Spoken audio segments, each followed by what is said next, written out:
So the Artemis I entry had the vehicle. Any update on GPS? We haven't seen it track in yet.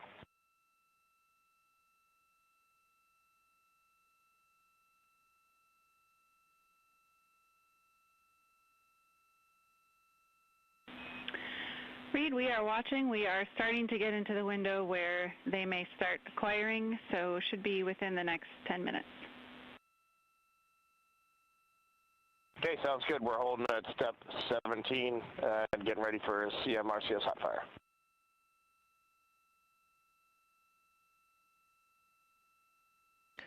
And that exchange indicating that we are expecting to acquire data from the GPS system on board. That'll be a navigational tool that will basically tell Integrity's computers that they're on track down the center line of the corridor for the entry interface that will lead them to their splashdown point. Once again, the Artemis I entry exposed the heat shield for about 20 minutes of peak heating. For Artemis II, we're going to reach a downtrack distance of 1,701 nautical miles from the point of entry interface with just 14 minutes of duration. And it's basically a different angle of attack, a little bit steeper angle of attack that will protect the heat shield from excessive heat loads. So that is the difference between Artemis I and Artemis II, all designed into this mission to gather data, to protect the heat shield, since the Artemis III mission and beyond will have a different designed heat shield that will allow that skip entry type of profile to be resumed for all of the future missions coming back from the south pole of the moon when we initiate lunar landings. So we've handed over to the tracking and data relay satellite system. That's where we'll have communications for the rest of the flight. Just to give you some time hacks here, we're 13.5 minutes away from crew module, service module separation, and just 17 minutes away from the raise burn, that 19-second firing of the thrusters that will basically be the final fine-tuning of the angle of attack for Integrity as it enters the Earth's atmosphere.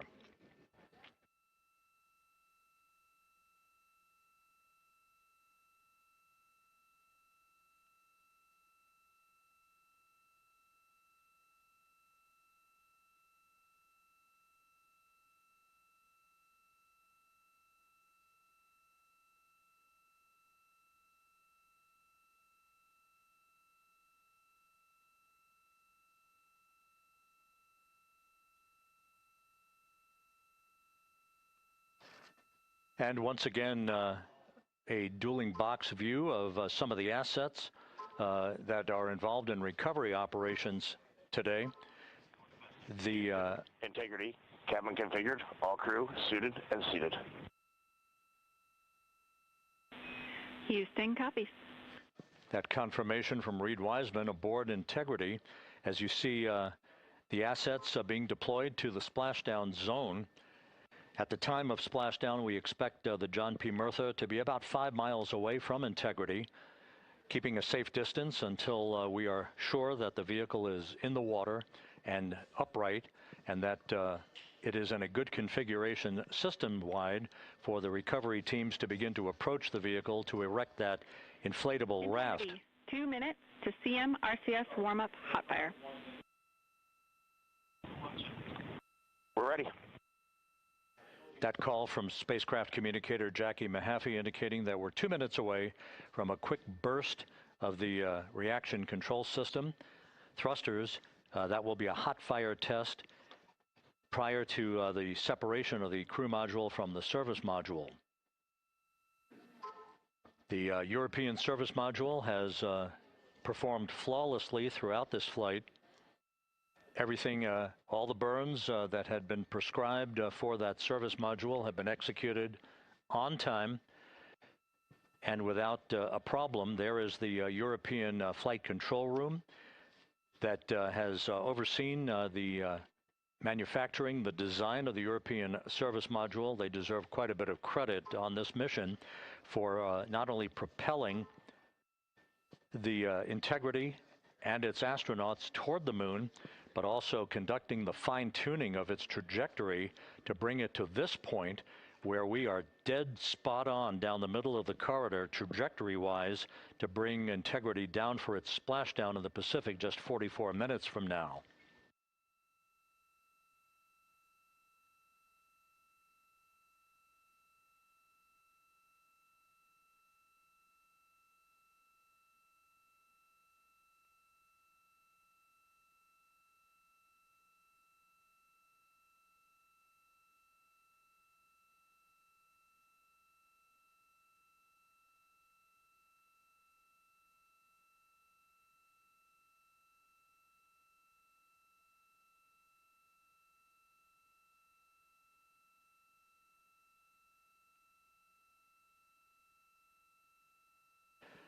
What you're looking at is a computer-generated visualization based on real-time telemetry from Integrity, currently traveling about 16,000 miles an hour.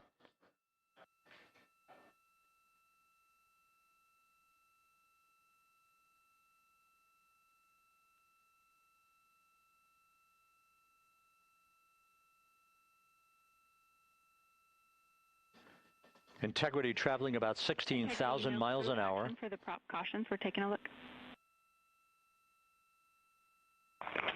Copy that.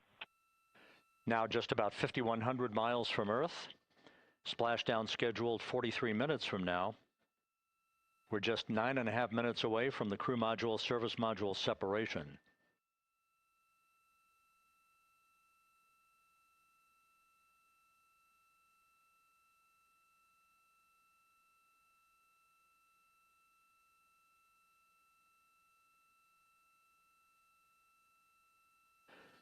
We are confirming. Integrity, we are assessing details, but so far looks like a good hot fire. Looks good on board, Jackie. Thank you.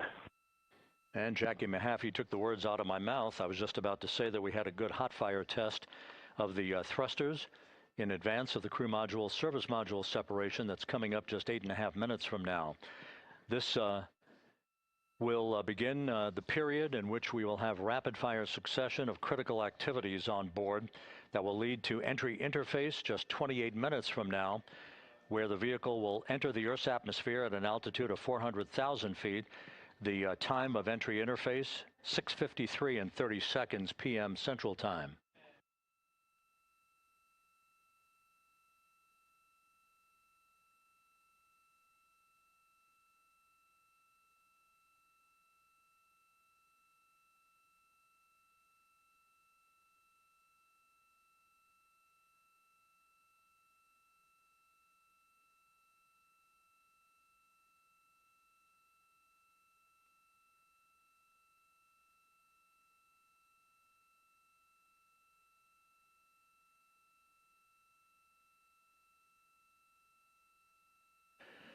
Integrity's astronauts were awakened at mid-morning to begin their entry preparations.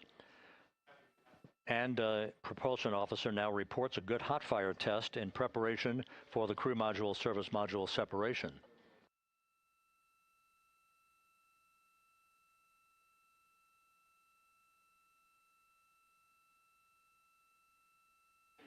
We're now inside 41 minutes until splashdown. Integrity Houston, we have confirmed a good CMRCS hot fire. And although we are not seeing GPS acquired yet, you can skip the troubleshooting steps in 157 for now. Integrity copies.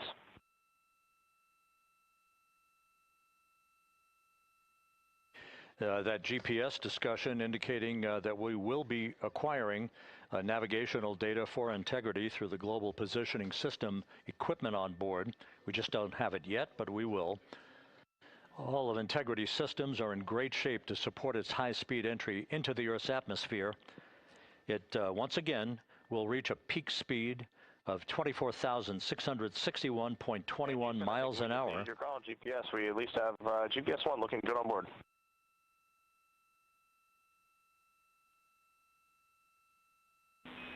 We are confirming.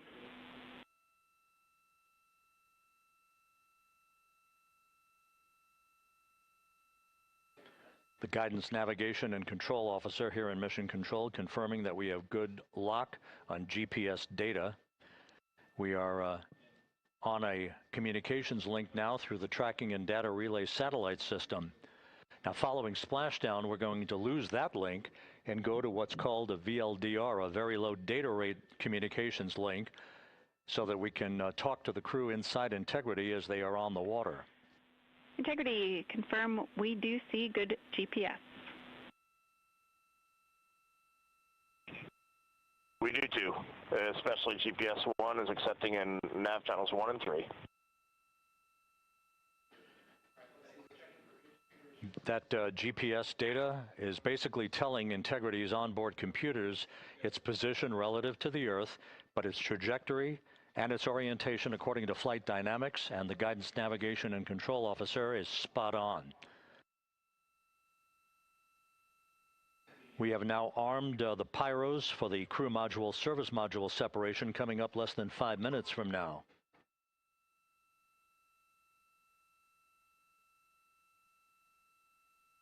Once again, just 10 seconds after entry interface, we will see Integrity reaching its peak speed of 24,661.21 miles per hour. That will be just seconds before we begin a 6-minute blackout period. Integrity, Houston. Your vehicle is in a good config for CM-SM SEP and go for CM raise.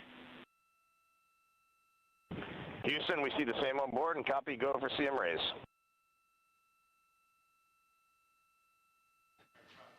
That CM raise referred to as the slight firing of 19 seconds by Integrity's thrusters with a change in velocity of 9.9 feet per second, a slight nudge of the aft end of the vehicle so that it's tilted a bit upward, providing the final angle of attack as the vehicle enters the Earth's atmosphere. This being the mitigating factor that will reduce heat loads on the heat shield as we reach a point downrange from the start of entry interface, some 1,701 nautical miles to the splashdown site.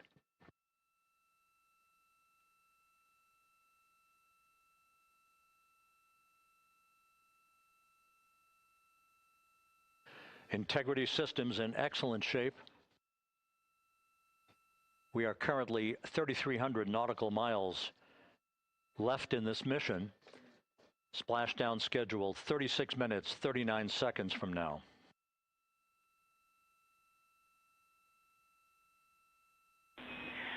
Integrity, Houston.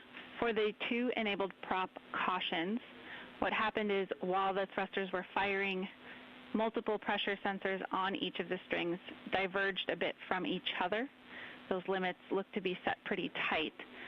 We think it could happen again when the thrusters fire in the future, so we are going to suppress those messages.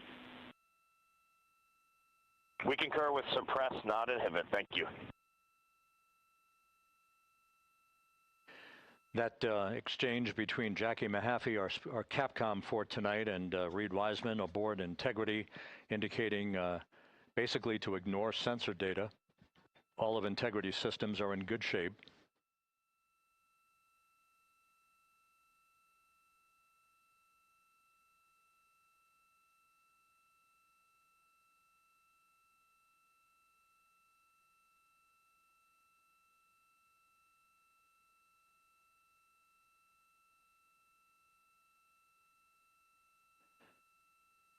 Now, coming up on about 90 seconds till the crew module, service module separation.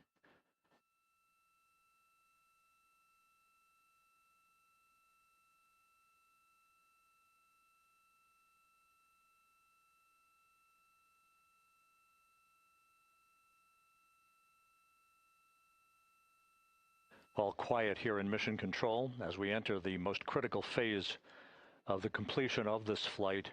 All of the preparatory activities leading up to the vehicle entering the Earth's atmosphere just 21 minutes from now.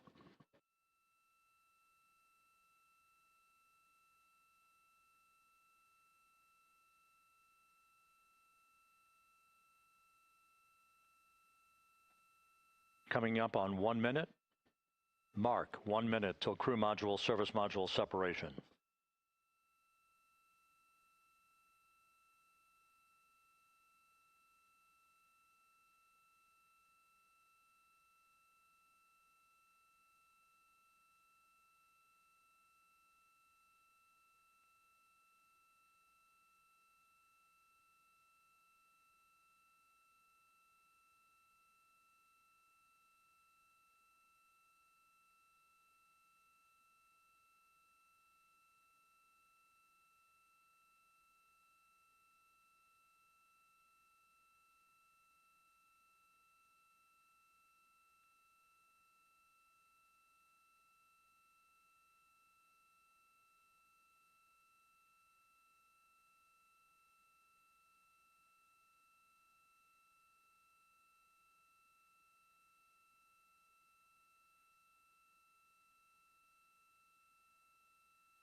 And we have confirmation of crew module, service module separation, and a great view, albeit momentarily.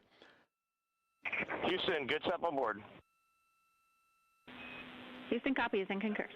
The European service module now separated from Integrity, a job well done. Integrity, no action for the 4 CDH cautions. Those are SM related, not applicable. Integrity.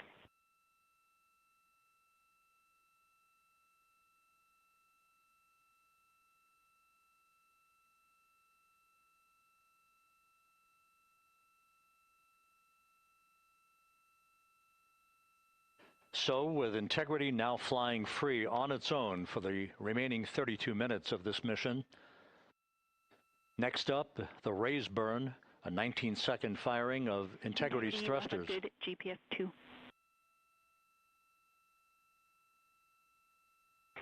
Integrity copies, good GPS 2.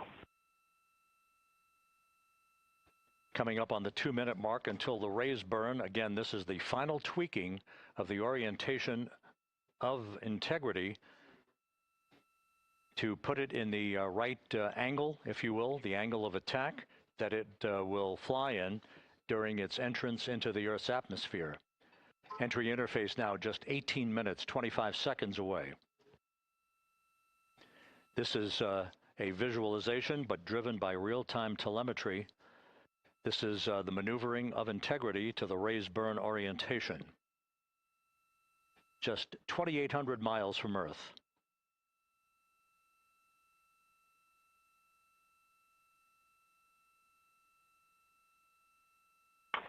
Houston, we got a great view of the European service module out the window with the sun hitting the side and the solar rays and the NASA worm right there. It's a beautiful looking machine.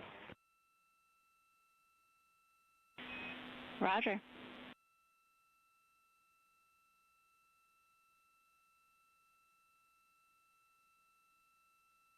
And we have completed the maneuver to the raise burn orientation, 1 minute away from the raise burn.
And the crew module raise burn is underway, a 19-second firing of the thrusters, and we have a completion of the burn.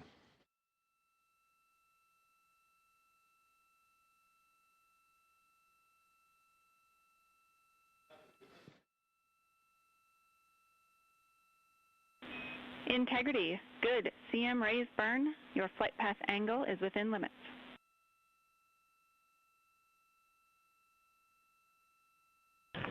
Integrity copies. Looks good on board, Jackie. So the final maneuver is now complete. Our trajectory for a splashdown in the Pacific 29 minutes from now is set and will not be amended any further. And we have the right angle of attack to mitigate any excessive heat loads on the vehicle during entry interface. Integrity Houston, a heads up about comm coverage. When you perform the 180 roll, for the first minute or so in that attitude, we expect about a minute LOS. We copy.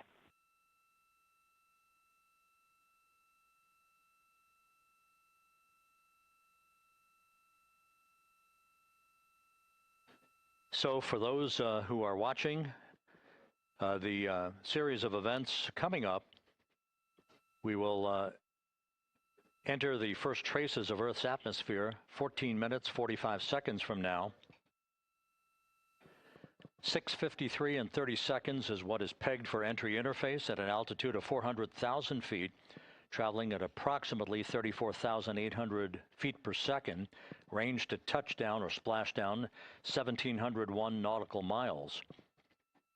24 seconds after entry interface, we will enter a 6-minute blackout period in which we will lose communications with the crew. This is expected due to the buildup of plasma around the vehicle. That's an ionization effect due to the collision, if you will, of the velocity of the spacecraft with the friction of the Earth's atmosphere. That 6-minute blackout is expected to begin at 6:53 and 54 seconds p.m. Central Time. During that period of time, we will reach our peak speed of 24,661 miles per hour. That comes just short, based on unofficial data from the flight dynamics officer right now, will come just short of the velocity record set by Apollo 10 of 24,791 miles per hour in 1969. We expect peak heating on the vehicle at 6:54 and 52 seconds p.m. Central Time, a minute and 22 seconds into entry interface. At that point, we will be just 204,000 feet above the Earth, traveling at 33,000 feet per second. The blackout period is expected to last 6 minutes. We expect that blackout period to end at 6:59 and 55 seconds p.m. Central Time. From the end of the blackout period until splashdown, it is just 7 minutes, at which point we'll start deploying the series of parachutes to slow Integrity down to an ultimate splashdown velocity of just 19 miles an hour. We see the same, waiting for the 180 rolls.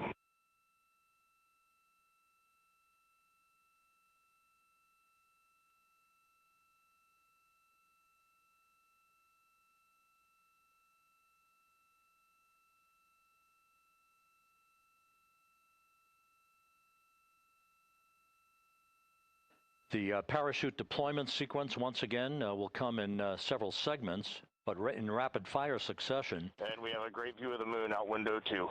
Looks a little smaller than yesterday. Guess we'll have to go back.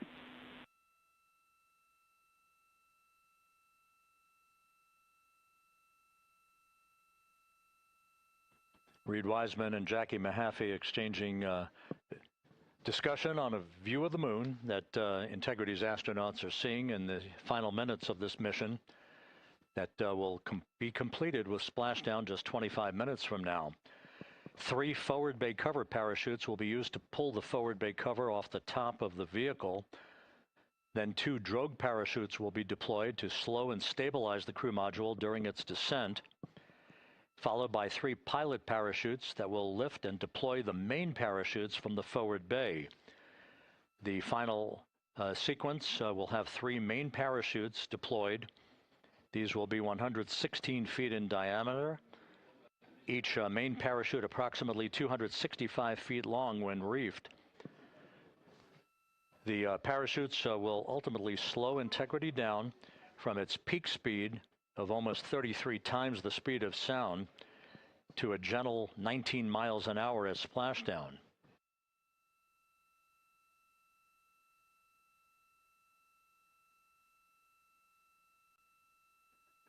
The vehicle is now currently in a roll to the proper attitude for entry interface. Our trajectory is right on according to flight dynamics.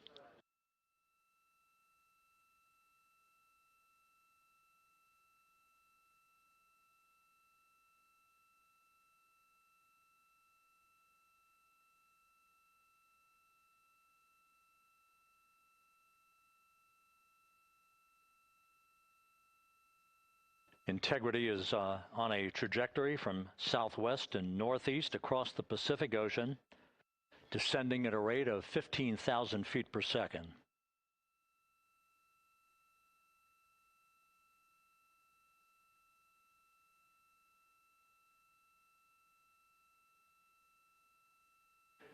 Range to touchdown 4,300 nautical miles, all the systems in excellent shape.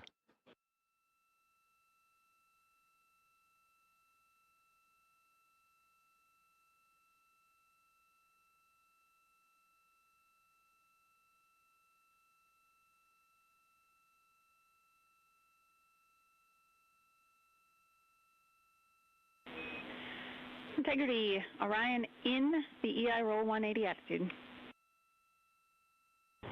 Looks good on board, Jackie.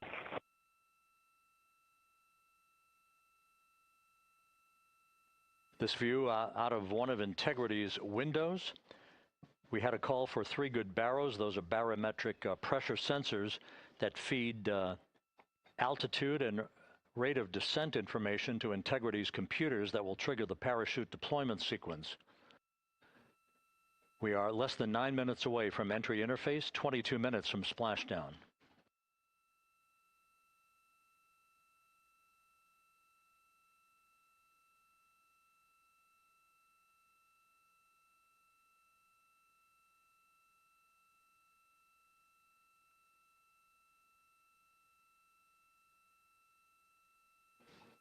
You can see the reflection of one of the crew members in the window.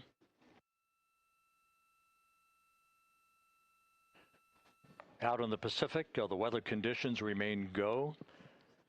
Just a few clouds, some scattered clouds, winds at 10 knots, wave heights just about 4 feet. A gentle day in the Pacific for the homecoming of Integrity's astronauts.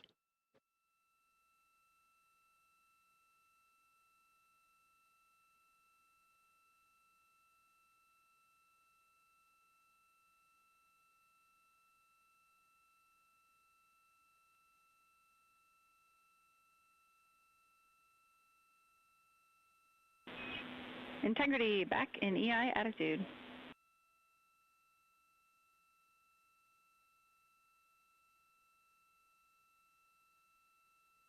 We see the same on board, Jackie.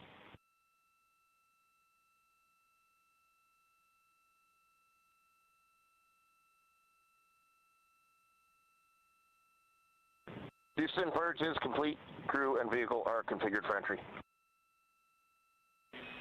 Houston copies.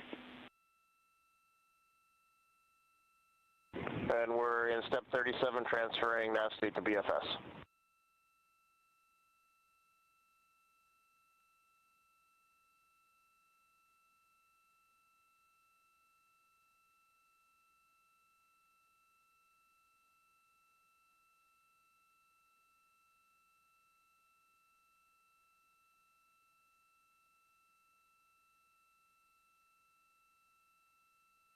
And Houston, in instruction 509, we are not below 0.2.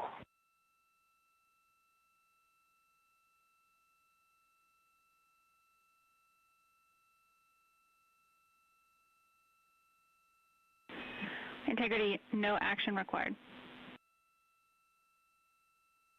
Integrity.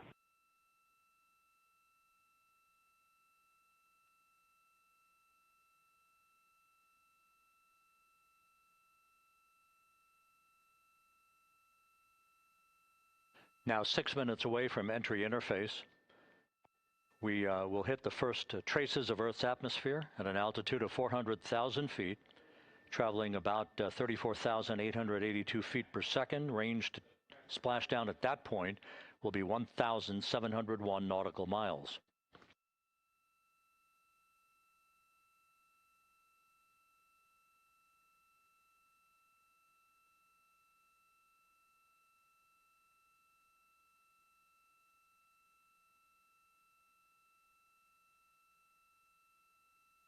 And once again, just a reminder, some 24 seconds after entry interface, we do expect to lose communications with the vehicle and the crew during a 6-minute blackout period when a plasma shield will build up around the spacecraft due to the ionization, due to heating effects.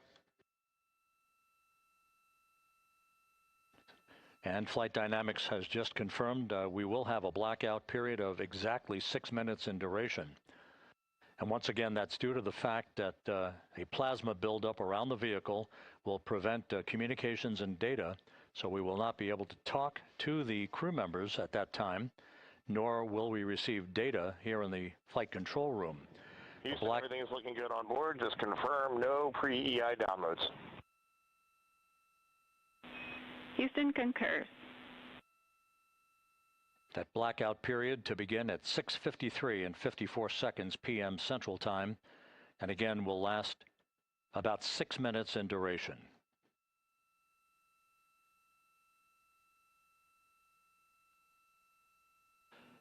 We're 4 minutes away from entry interface.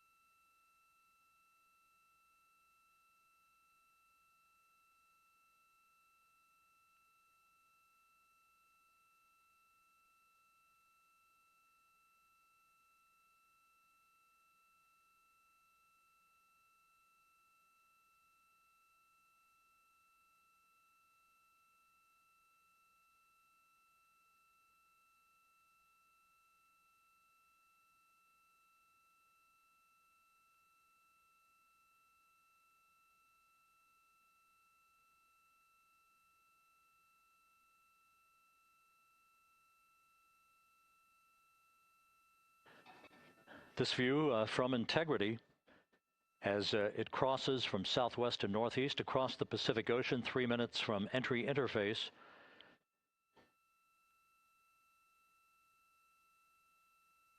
"16.5 minutes till splashdown."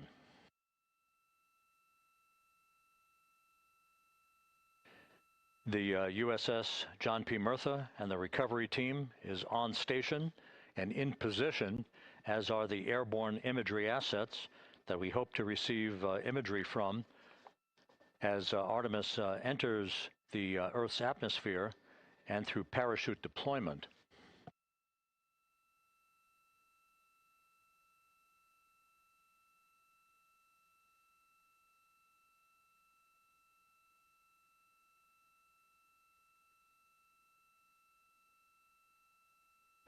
All of Integrity's systems are in great shape. The crew is ready to complete its mission just 15.5 minutes from now. All of the activities today have gone off in perfect fashion. No issues with the vehicle, no issues with the crew. And the weather at the splashdown site is go.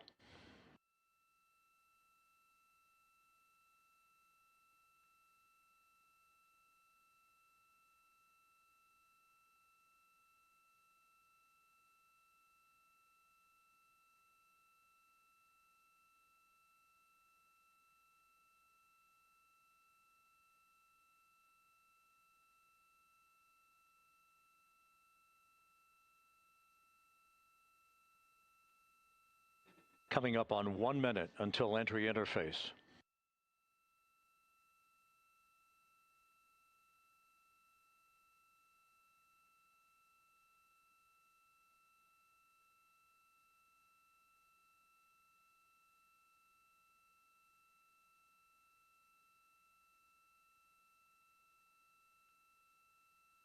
Mark 1 minute until entry interface. 1 minute 20 seconds until the expected start of our 6-minute blackout. Integrity, 1 minute to a 6-minute blackout. Integrity.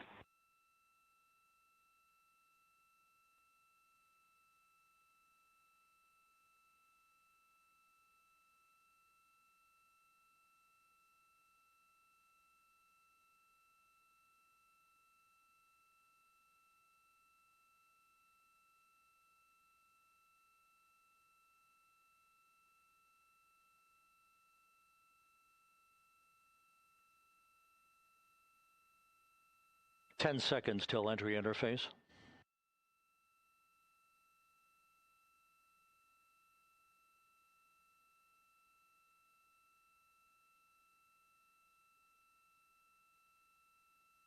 And we have crossed the threshold, now entering the Earth's atmosphere. We're at 400,000 feet, traveling 34,800 feet per second.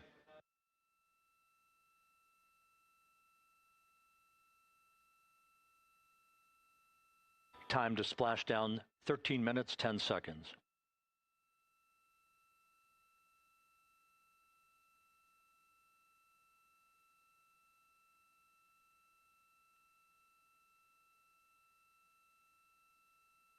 And as predicted, we've entered our communications blackout. This will be a 6-minute blackout period. No voice, no data from the crew.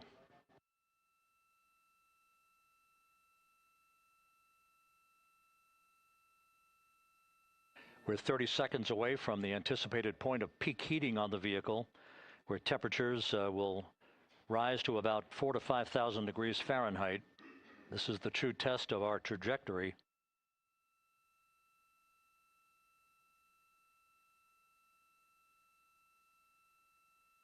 And from the G5 aircraft in the vicinity of the splashdown zone, this view of integrity. So that pinpoint of light shows the vehicle as it enters the period of peak heating in the Earth's atmosphere, the first tug of gravity being felt by Integrity's astronauts since their launch back on April 1st.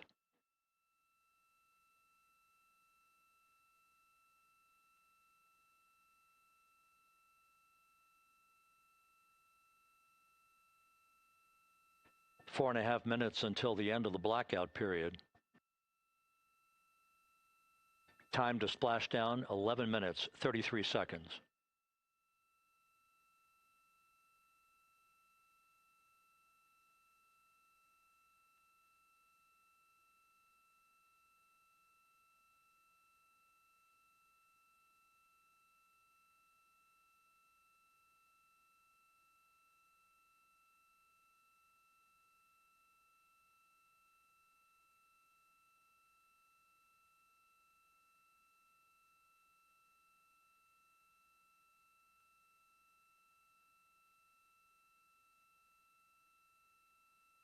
The landing and support officer reports that the P3 has acquisition on Integrity.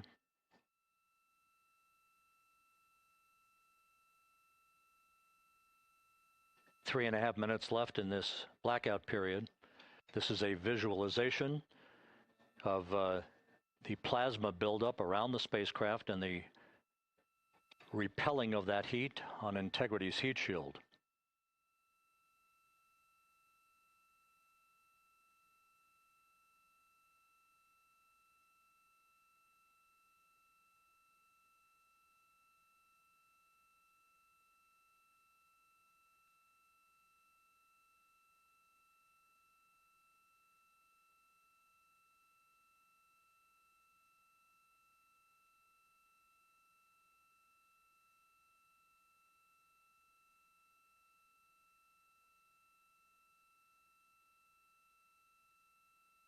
Flight Dynamics reports that airborne assets in the vicinity of the splashdown zone do have a visual on Integrity.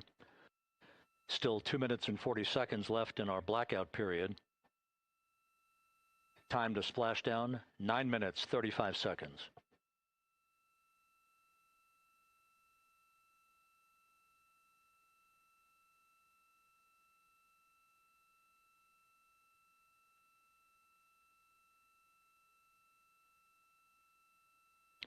Multiple airborne assets as part of the recovery team all have visuals on integrity.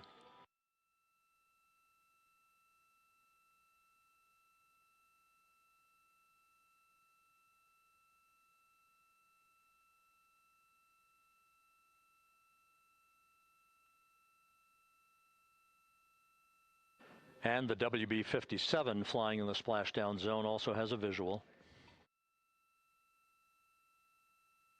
And the Navy helos also have visuals.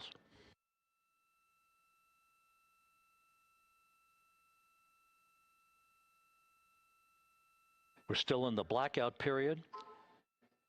Still do not have communications from the crew.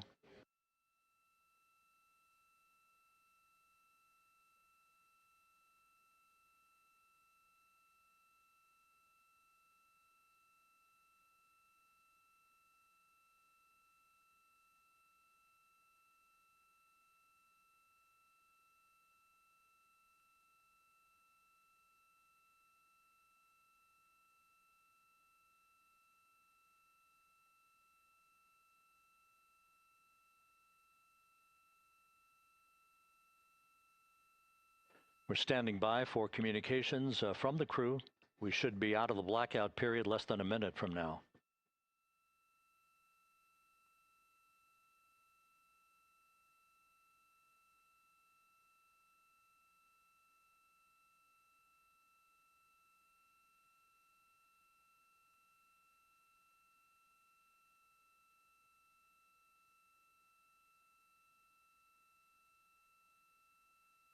We are now processing data from integrity.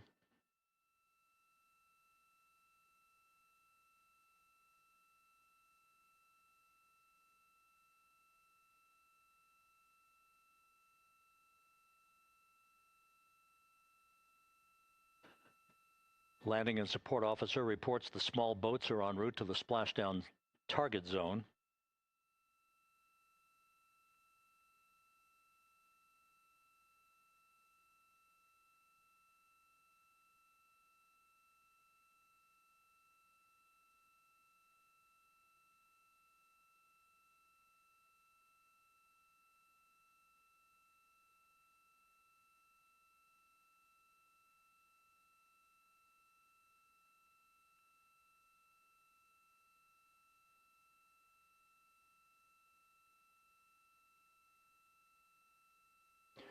Passing through 150,000 feet, our trajectory is perfect.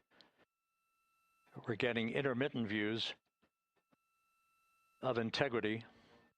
Still waiting to establish voice communication.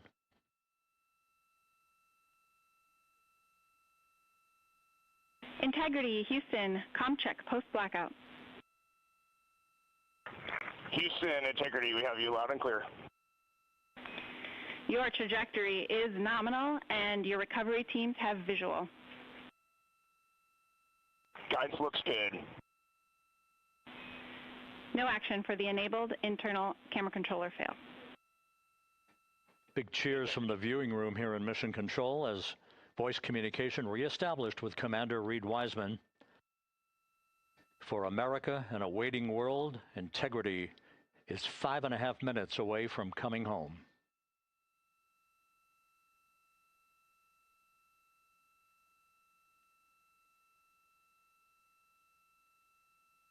Passing 100,000 feet now. Range to splashdown 19 nautical miles.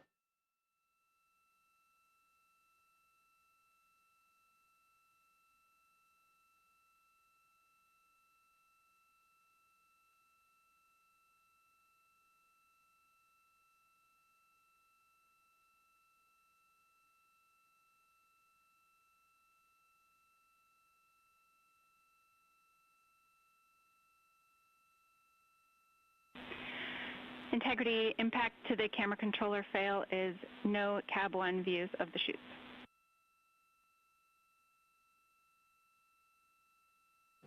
Integrity. We're processing good data through the GPS system. A good view of Integrity, time to splashdown 4.5 minutes.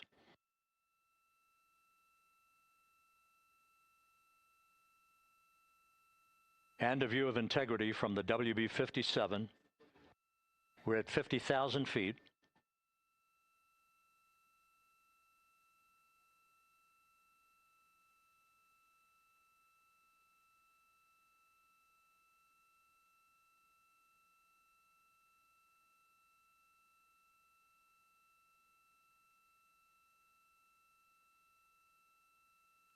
The pyros are armed for forward bay covered jettison.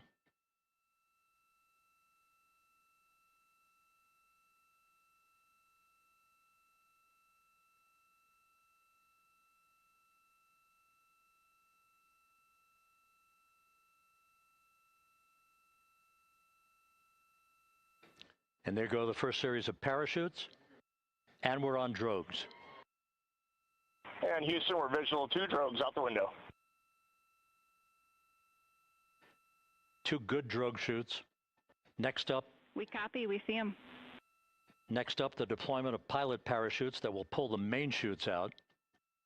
Time to splash down 3 minutes and 10 seconds.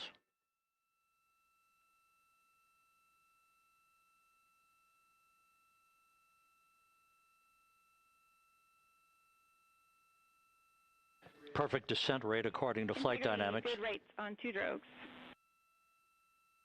We see the same on board.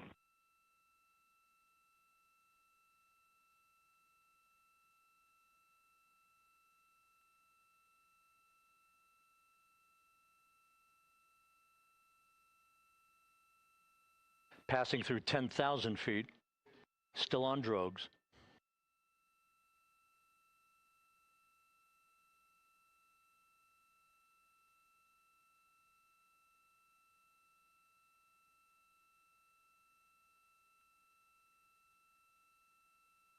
Main chute deploy. We're at 5,000 feet.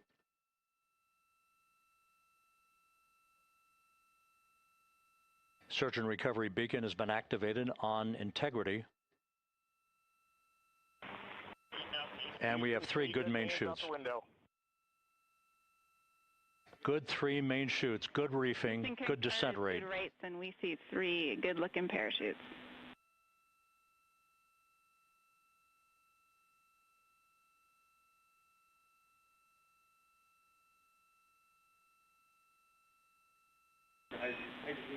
Integrity, cabin pressure indicates no need for hydrazine checks. Integrity copies. This is a perfect descent for Integrity. Its crew sounding hale and hearty on board. Time to splash down 1 minute, 15 seconds.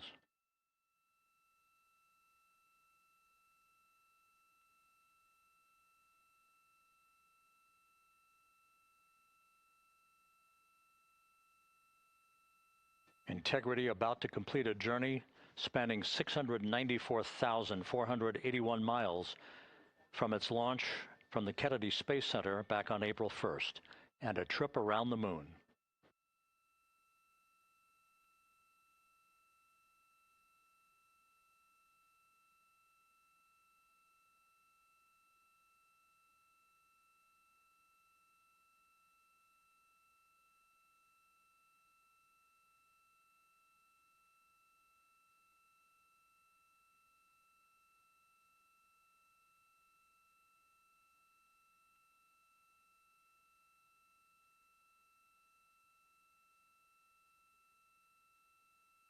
Passing through 1,000 feet.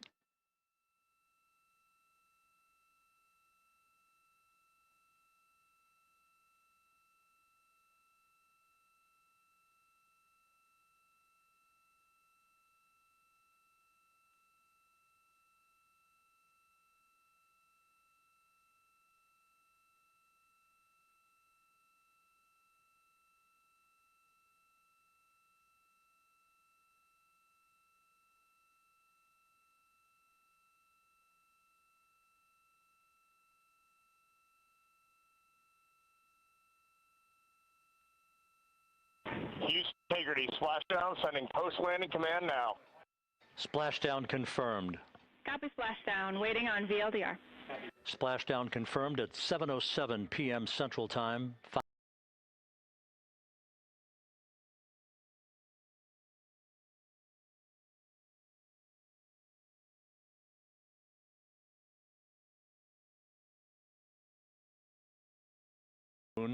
A new chapter of the exploration of our celestial neighbor is complete.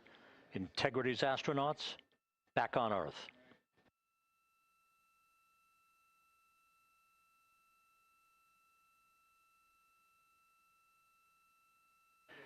And the landing and support officer reports the vehicle is stable 1. We still will be deploying the crew module uprighting system to maintain that orientation. A perfect bullseye splashdown for Integrity and its 4 astronauts.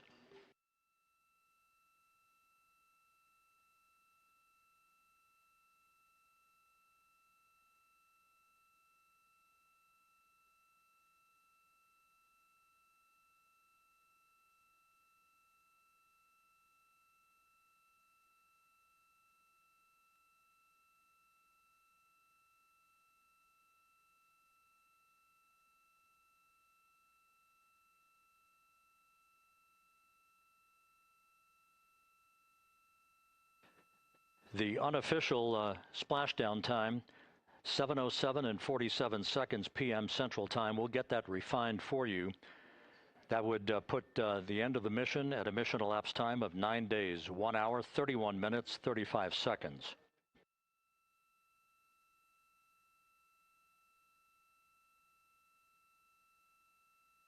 And we're configuring for very low data rate.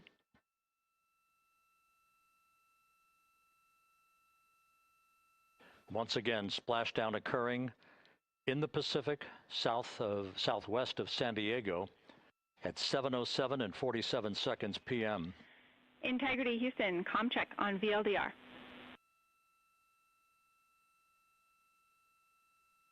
Houston, we have you loud and clear on VLDR. How us? We have you the same. We'll meet you over in post-landing. Perfect communications established. A journey. We are stable 1, 4 green crew members. Houston copies all. Reed Wiseman reporting 4 green crew members. That is not their complexion. That is the fact that they're in great condition. That's what that means. So stable 1, upright. The crew module uprighting system is being deployed. The 5 airbags being inflated through helium to maintain the upright configuration for the vehicle. This was a textbook entry and a textbook touchdown for Integrity. Reed Wiseman, Victor Glover, Christina Cook, and Jeremy Hansen back on Earth after a journey around the moon.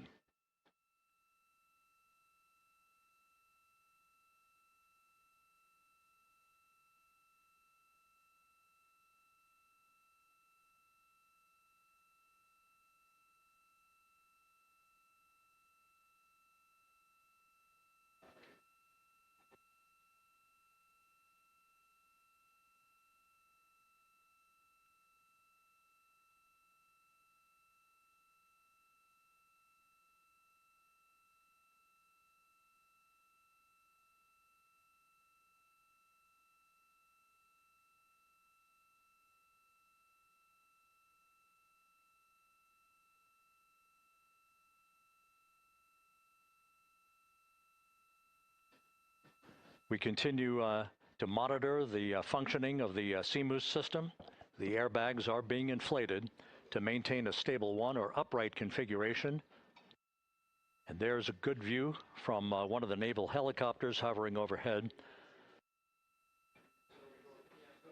Reed Wiseman reporting 4 green crew members, meaning they're all in excellent shape.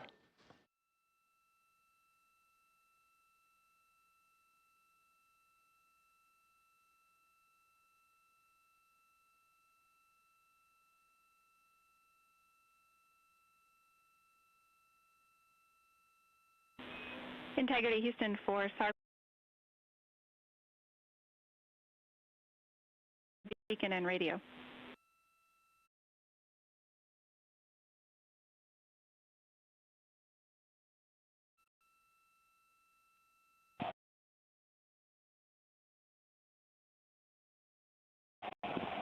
Our beacon is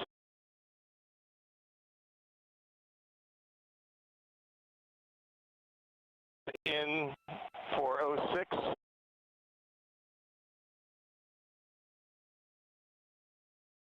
And we're powering the radio now. Go ahead.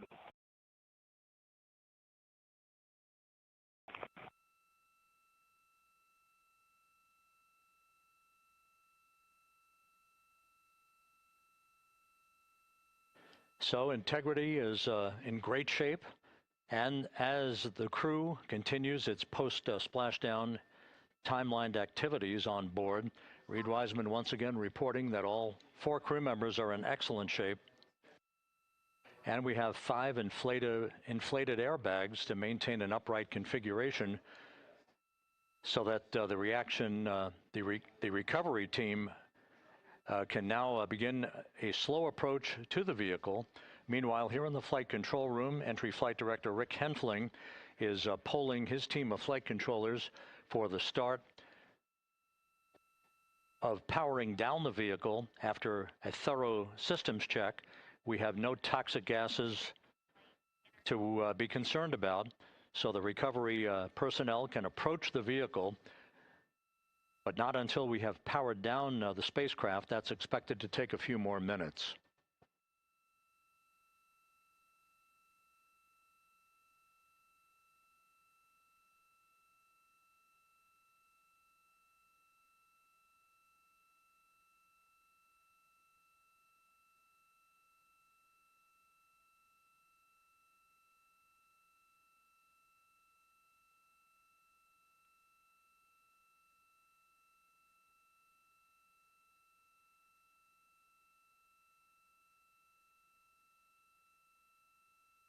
Integrity back on Earth following its historic flyby of the moon. It was, for all intents and purposes, a textbook mission. On 2828, but I'll remain on this frequency. We copy.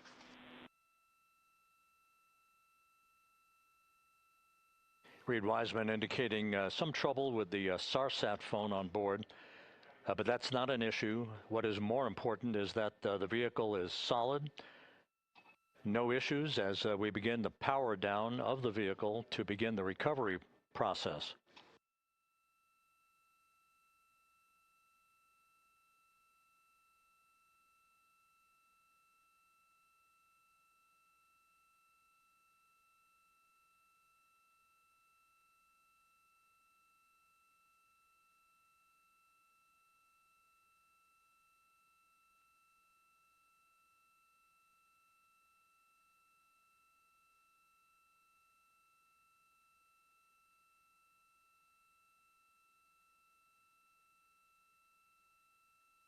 The propulsion officer here in Mission Control reports that we have safed the prop system on Integrity.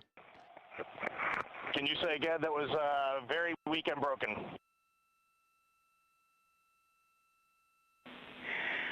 Integrity, Houston did not call.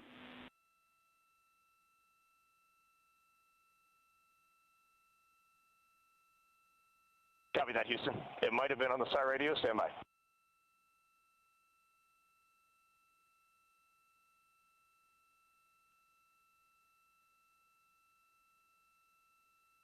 All of the milestones were executed in perfect fashion. Integrity entering the Earth's atmosphere right on time, reaching its peak speed shortly after a blackout period began. We emerged from the blackout period, but the recovery imagery airborne assets were able to pick up Integrity's descent almost immediately through entry interface, tracking the vehicle all the way down. And finally, you saw the sequence of chute deployments. First, the forward bay cover being pulled off the top of the vehicle by a series of 3 parachutes. Then the drogue chutes were deployed, followed by the 3 main chutes that slowed the splashdown velocity of Integrity to just 19 miles an hour.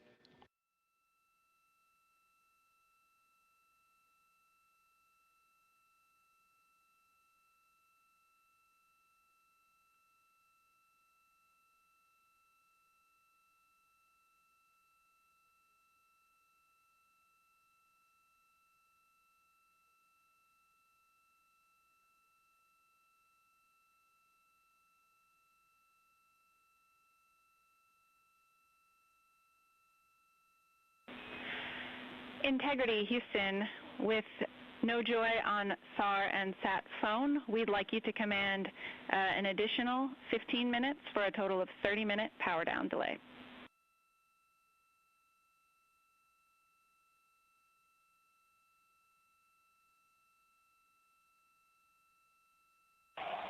All right, Jackie, we have selected T/D+30. No joy on SAR radio or sat phone. And stand by, we have the master diver on SAR radio. Please hold comms. Hey, Lily. Excuse me. Hey, Jackie, we just got the master diver on SAR.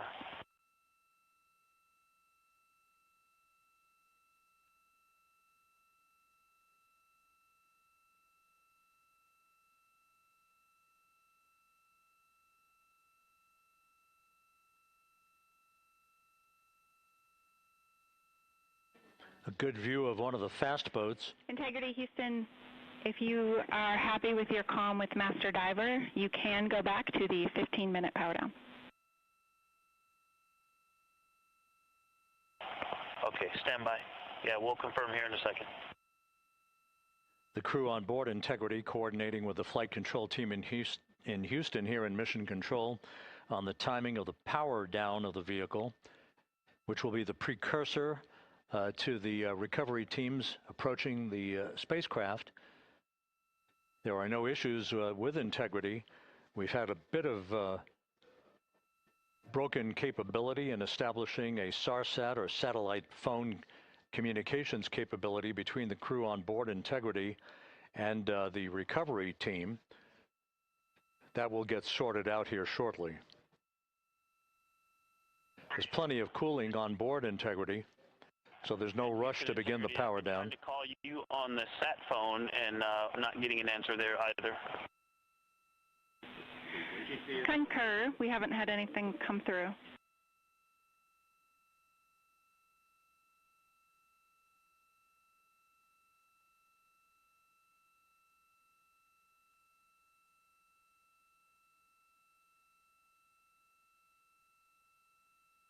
And Houston, if you could relay to recovery that we hear them, but it does not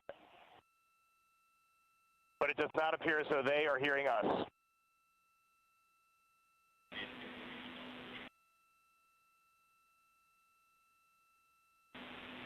Houston copies, and Reed, just to confirm, you are pushing the PTT on the radio.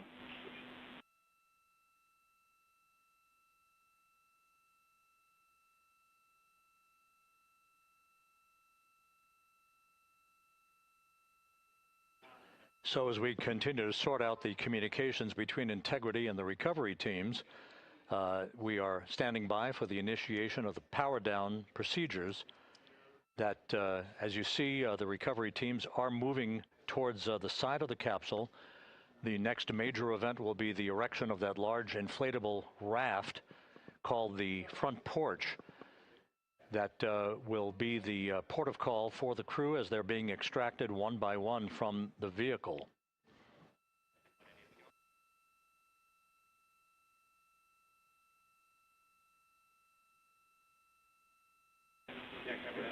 Integrity, Houston, for sat phone, we are going to attempt to call you.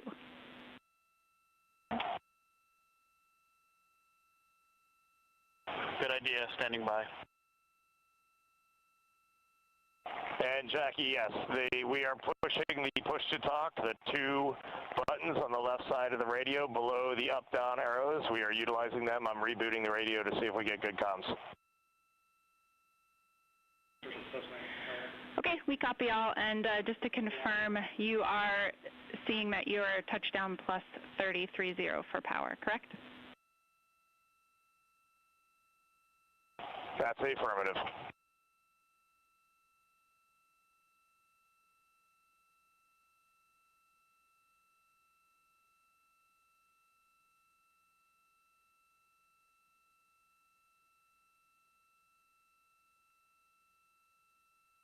We are trying a backdoor approach to have Mission Control here call the crew on their satellite phone. This is all part of the coordination for the power down of the vehicle. that will initiate the actual recovery operation.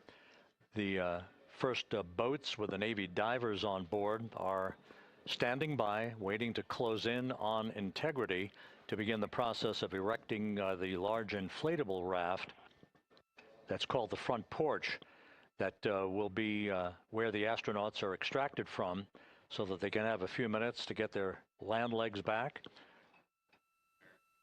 before they're hoisted aboard the Navy helicopters for the flight back to the deck of the USS John P. Murtha. Cannot reply.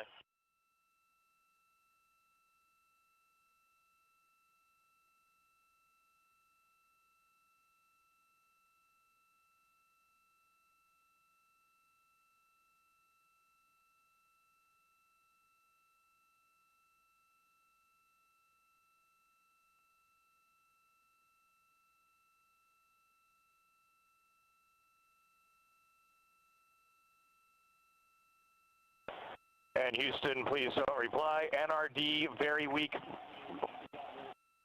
but readable. Master Diver, we can hear, but they cannot hear us.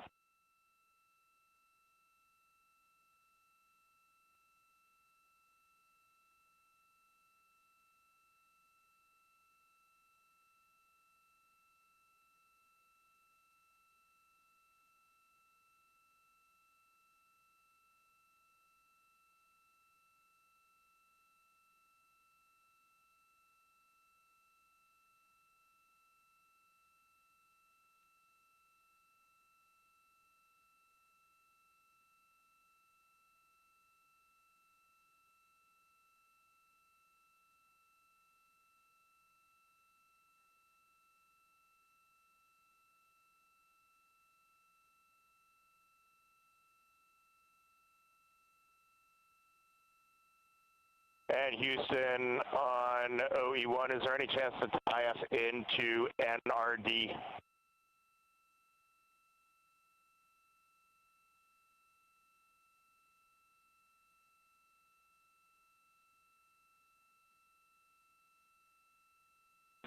Checking.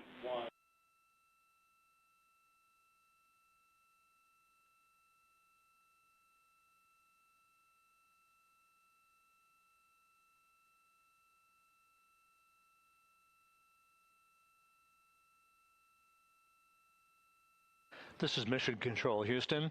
While we stand by for the establishment of communications between Integrity and the recovery team that is basically standing by very close to the spacecraft, we're going to go to the deck of the USS John P. Murtha, where Megan Cruz is standing by with Administrator Jared Isaacman.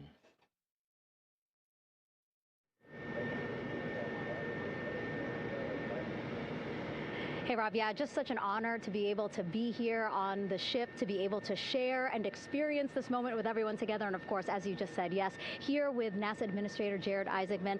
Administrator, how did you feel getting to witness this and seeing NASA at its best?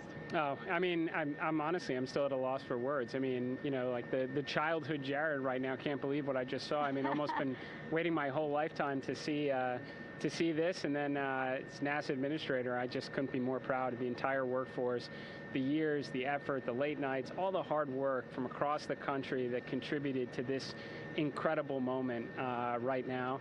And yeah, incredibly grateful too for our teams here on the John P. Murtha right now. Yeah, look at them behind us here. We got everybody. Hey, what do you guys think? We just brought some astronauts back from the moon, huh? Unbelievable. Thank you. Yeah, so grateful to the Navy, the sailors that are here, the NASA teams. I mean, this is a joint effort that's on their way right now. These recovery forces are getting out to our Orion spacecraft, to Integrity, get our astronauts back on the ship safely. Yeah, and this is not just an accomplishment for NASA. This is an accomplishment for humanity. Again, a historic mission to the moon and back. How does this make you feel, and what do you hope people take away from this? Well, I'll tell you, you know, I think about the crew members that we've all had an opportunity to observe over the last 10 days, right? I mean, they're absolutely professional astronauts. I mean, wonderful communicators, almost poets. But then I think these were the ambassadors from humanity to the stars that we sent out there right now. And I can't imagine a better crew than the Artemis II crew that just completed a perfect mission right now. So yes, it's a huge moment for everybody, right? I mean, we are back in the business of sending astronauts to the moon, bringing them back safely, and to set up for a series more. I mean, this is not a once in a lifetime, which you hear sometimes around here. It's like, this was a once in a lifetime. No, it's not. This is just the beginning. We are going to get back into doing this with frequency, sending missions to the moon until we land on it in 2028 and start building our base. Yeah, are we going to build on the momentum for Artemis III? I mean, it's just around the corner. Absolutely. So, I mean, that's, you know, part of me too. Like, I can't wait to get the crew off of Integrity right now, but also getting Integrity back on this ship so we can start taking a look at it, because all that data is so precious to us right now. I mean, we are going to definitely want to take a good look at the thermal protection system. We're going to want to download all the data they couldn't transmit back to us and use that to inform Artemis III. But we're already making progress, right? You had SRB segments already showing up at KSC. Core stage for Artemis III is rolling out on April 20th. We're getting Mobile Launcher 1 back in vehicle assembly building. So yes, there is a lot to celebrate right now on a mission well accomplished for Artemis II, and at the same time, we got to start getting ready for 3. Amazing. And last question, you know, for people who joined us for all 10 days to see what we can accomplish together with our international partners, what do you think about the fact that we're going to keep doing this more and more and more? It's incredibly exciting. I mean, yes, it's the contributions, like the best and brightest across the NASA workforce from across the country, our industry partners, our international partners. We had a Canadian Space Agency astronaut on board in Jeremy. We had the European Service Module. And you think, in the days leading up to this launch, I mean, 48 hours prior to launching Artemis II, I was meeting with the Italian Space Agency. We signed a memorandum of understanding to build a habitation module on the moon. I mean, you have countries, all of our allies and partners coming together saying, we are committed to this effort, we are returning to the moon, we're doing it to stay, we are building that enduring presence, we are going to master the skills on the surface of the moon so someday we can undertake missions to Mars. It's just an incredibly exciting time, and we're not going at it alone, we're bringing everybody along with us. Absolutely, and speaking of everyone, one more time, we're going to ask the crew here, you guys ready to land on the moon? Awesome. I love that. Okay, well, thank you so much, Administrator. Appreciate you being here. We're, of course, going to stay on to watch the crew get extracted from Orion, so stay tuned, and we'll see you back here shortly.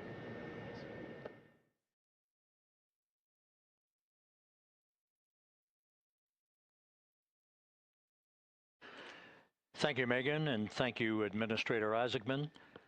We are in the process of working to establish that communications link and to establish the procedures that will lead to the power down of the spacecraft, which is gently bobbing in the Pacific following a bullseye touchdown that occurred at 7:07 p.m. Central Time, 5:07 p.m. Pacific Time, 2.5 hours before sunset in the Pacific, southwest of San Diego.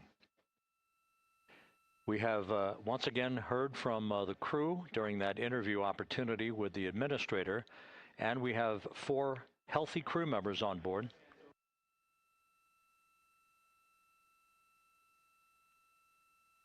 We now have confirmation that the vehicle has been powered down as per the procedures. So we have vehicle powered down, and the flight control team here in Houston, Flight Director Rick Henfling, has handed over mission authority to the Exploration Ground Systems team out in the Pacific. Now, we will physically not get off console with this team until the crew has been extracted into the front porch, that inflatable raft that will be erected along the side hatch of Integrity. So we're standing by for that in the next step in the recovery procedures. But everything is in great shape, and we have 4 healthy crew members on board the vehicle.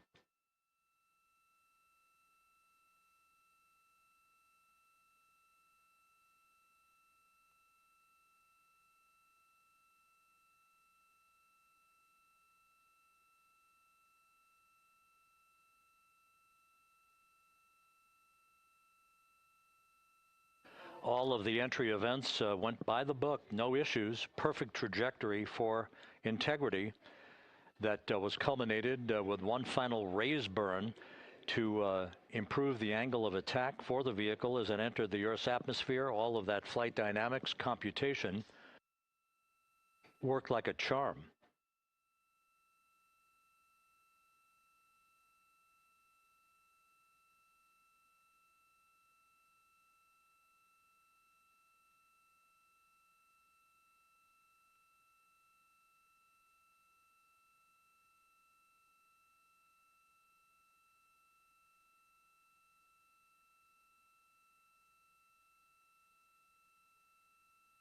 So we are standing by for the recovery team to approach Integrity and begin the process of erecting that inflatable raft called the front porch, which will see the crew members be extracted from the hatch of Orion into that inflatable raft before they're hoisted aboard 2 Navy helicopters in a variety of different configurations. Each crew member will be hoisted in sequential fashion, in alternating fashion, 2 crew members for each helicopter before they turn around to head back to the John P. Murtha. Once on the deck of the ship, they'll be brought into medical bay for comprehensive medical exams. But Reed Wiseman has reported several times that the crew is in excellent shape.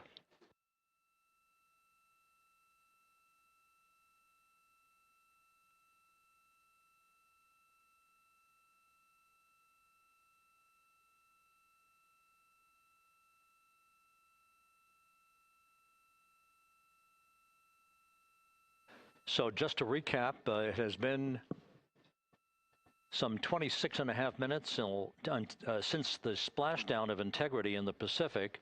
The vehicle is in excellent shape. It performed like a champ all the way down through the Earth's atmosphere. All of the vehicle functions were checked off in excellent trip hammer fashion. The parachutes all deployed as planned. Splashdown occurring at 7:07 p.m. Central Time, 5:07 p.m. Pacific Time.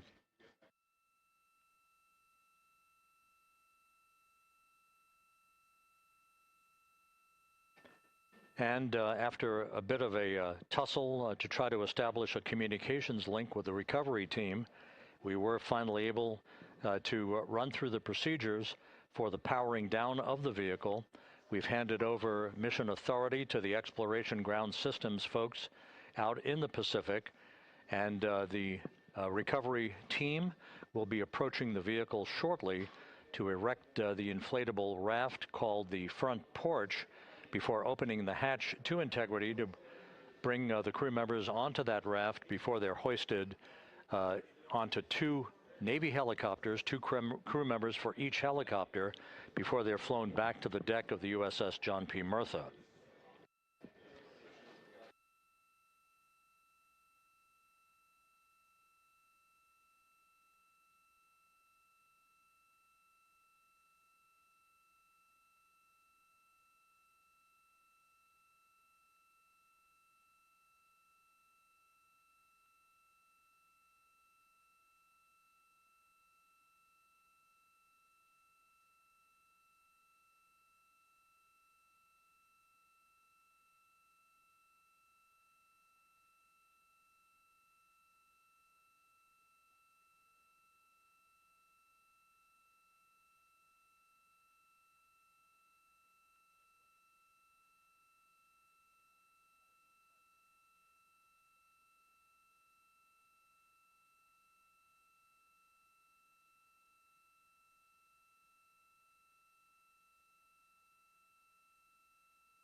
This is Mission Control Houston.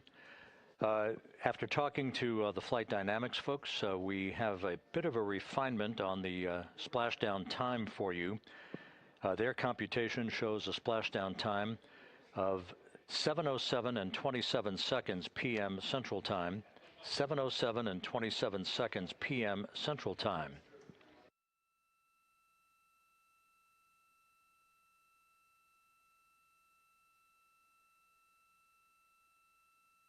That would equate to a mission elapsed time of 9 days, 1 hour, 32 minutes, and 15 seconds.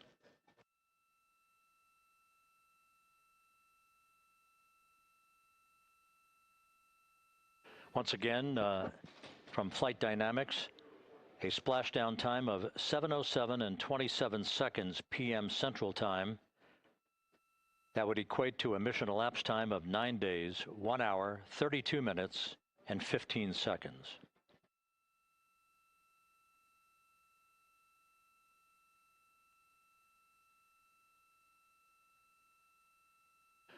Reports from the Pacific indicate that the recovery team, in communications with the crew aboard Integrity, that the crew remains in excellent shape as they await the approach of the team for a final hazard gas evaluation before they move to the side of the vehicle to erect the inflatable life raft called the front porch.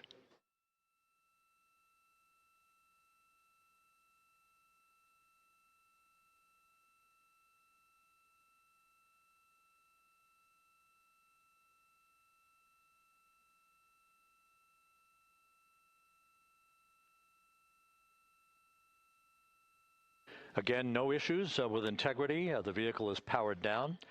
All of its systems are now safed. We have handed over mission authority to the Exploration Ground Systems folks in the Pacific, but we will not stand down and have the entry flight control team depart its positions until that inflatable raft, the front porch, is erected, the hatch open, and the crew having exited the vehicle. So that's the next step in the recovery process that will lead to the hoisting of the crew members. For 2 crew members for each helicopter, they'll be hoisted to a pair of Navy helicopters that will then fly a short distance back to the USS John P. Murtha. What you're looking at is one of the fast boats circling the vehicle to make a hazard assessment.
This is Mission Control Houston. Once again, you're watching the initiation of the recovery of the Artemis crew aboard Integrity. All of the Navy divers and the fast boats are now approaching the spacecraft after conducting a hazard assessment. The vehicle has been powered down. Entry Flight Director Rick Henfling now waiting for the life raft, the front porch, to be erected along the side of the vehicle so that the hatch can be opened and the crew members extracted from Integrity, soon to be hoisted one by one into a pair of Navy helicopters for a short flight back to the deck of the USS John P. Murtha. If you missed it earlier, we talked to Flight Dynamics and received a more official touchdown time or splashdown time, as it were, of 7:07 and 27 seconds p.m. Central Time, 5:07 and 27 seconds p.m. Pacific Time. That would equate to a mission elapsed time of 9 days, 1 hour, 32 minutes, and 15 seconds.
Continuing to get excellent views from the imagery assets out at sea in the Pacific of Integrity. We continue to get good reports from the landing and support officer who's in contact with the recovery team that the crew is in excellent shape, no issues.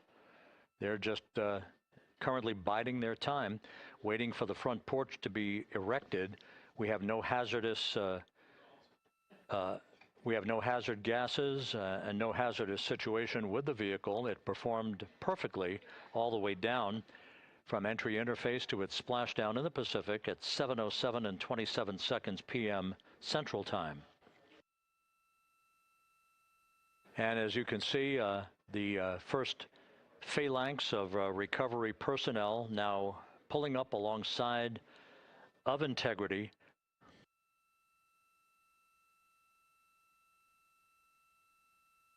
This includes Navy divers, a Navy flight surgeon, and other recovery personnel who have trained for several years for this recovery process.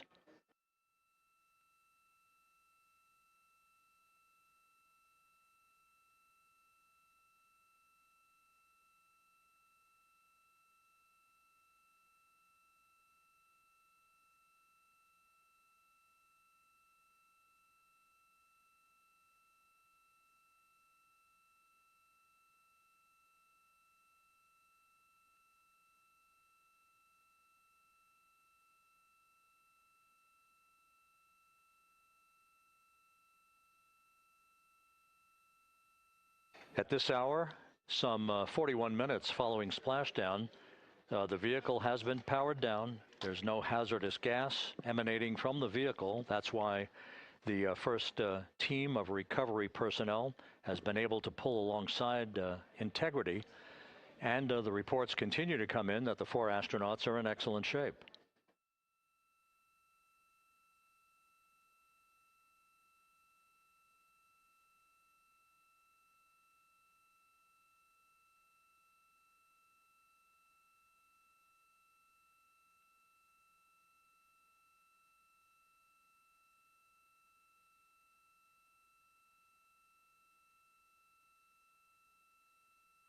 Yes.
This is Mission Control Houston, continuing to watch the initiation of the recovery of Integrity's astronauts. One by one, they'll be brought out of the spacecraft onto a large inflatable raft just a short time from now. In the meantime, we can go back to the USS John P. Murtha, where my colleague Megan Cruz is standing by to provide her situation report. Megan, can you hear us?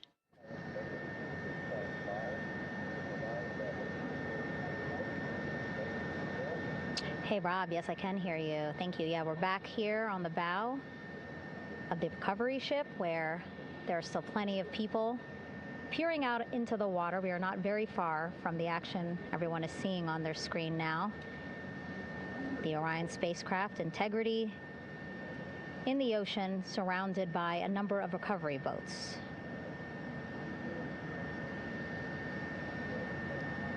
As Rob has been saying, in those recovery boats, NASA and Navy personnel specifically trained to get the astronauts out of Orion.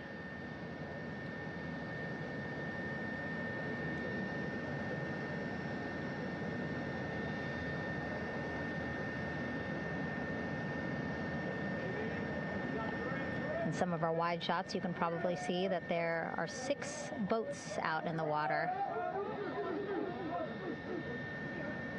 More than 40 people out in the water right now on those boats.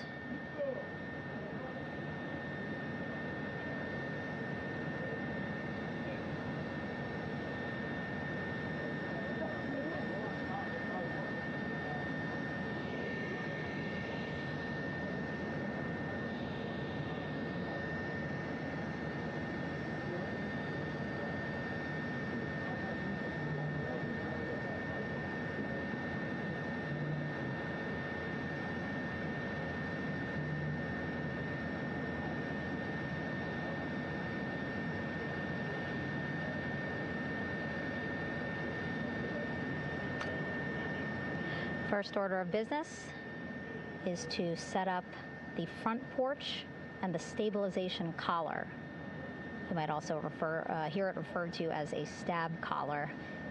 Basically just to make sure that Orion stays upright, doesn't sway in the water too much, again, to make it easier for recovery forces to get the astronauts out.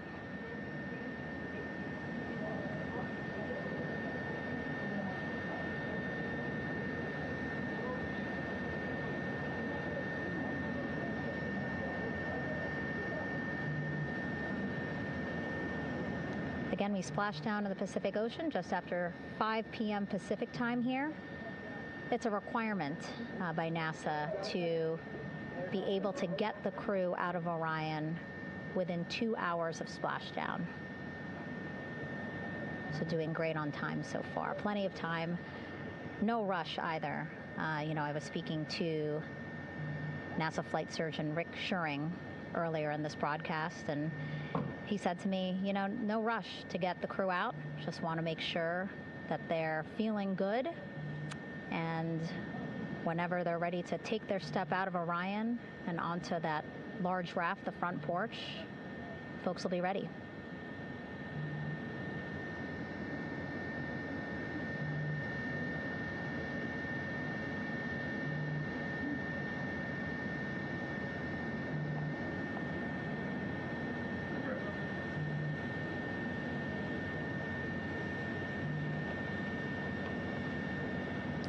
And as there are mission audio loops in Mission Control in Houston, there is a mission audio loop here on the ship, and it was just reported out that the side hatch is open. Side hatch of integrity is open. You're getting these beautiful shots from our aerial assets. The ship itself, where I'm on, just 3,000 yards away.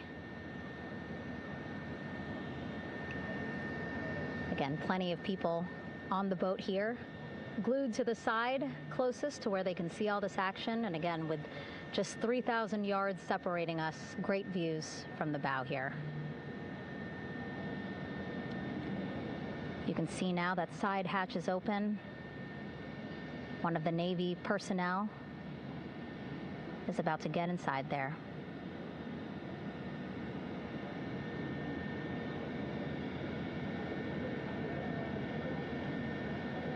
In they go. In total, 4 will go into Orion. So it'll be a little bit of a tight squeeze, but the goal is to have a recovery personnel with each astronaut assessing them.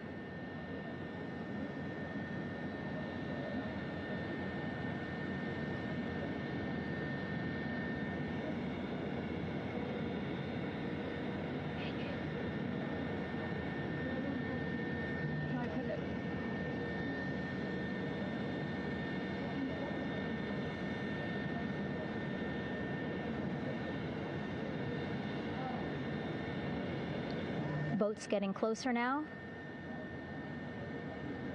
Again, that one that's right up against Orion, those are the divers that will go in to the spacecraft to check on each of the astronauts. These other boats will begin doing a number of things, putting on that stabilization collar onto Orion, building that front porch. Eventually, they will retrieve the parachutes, as well as tow Orion back to the well deck of the recovery ship here.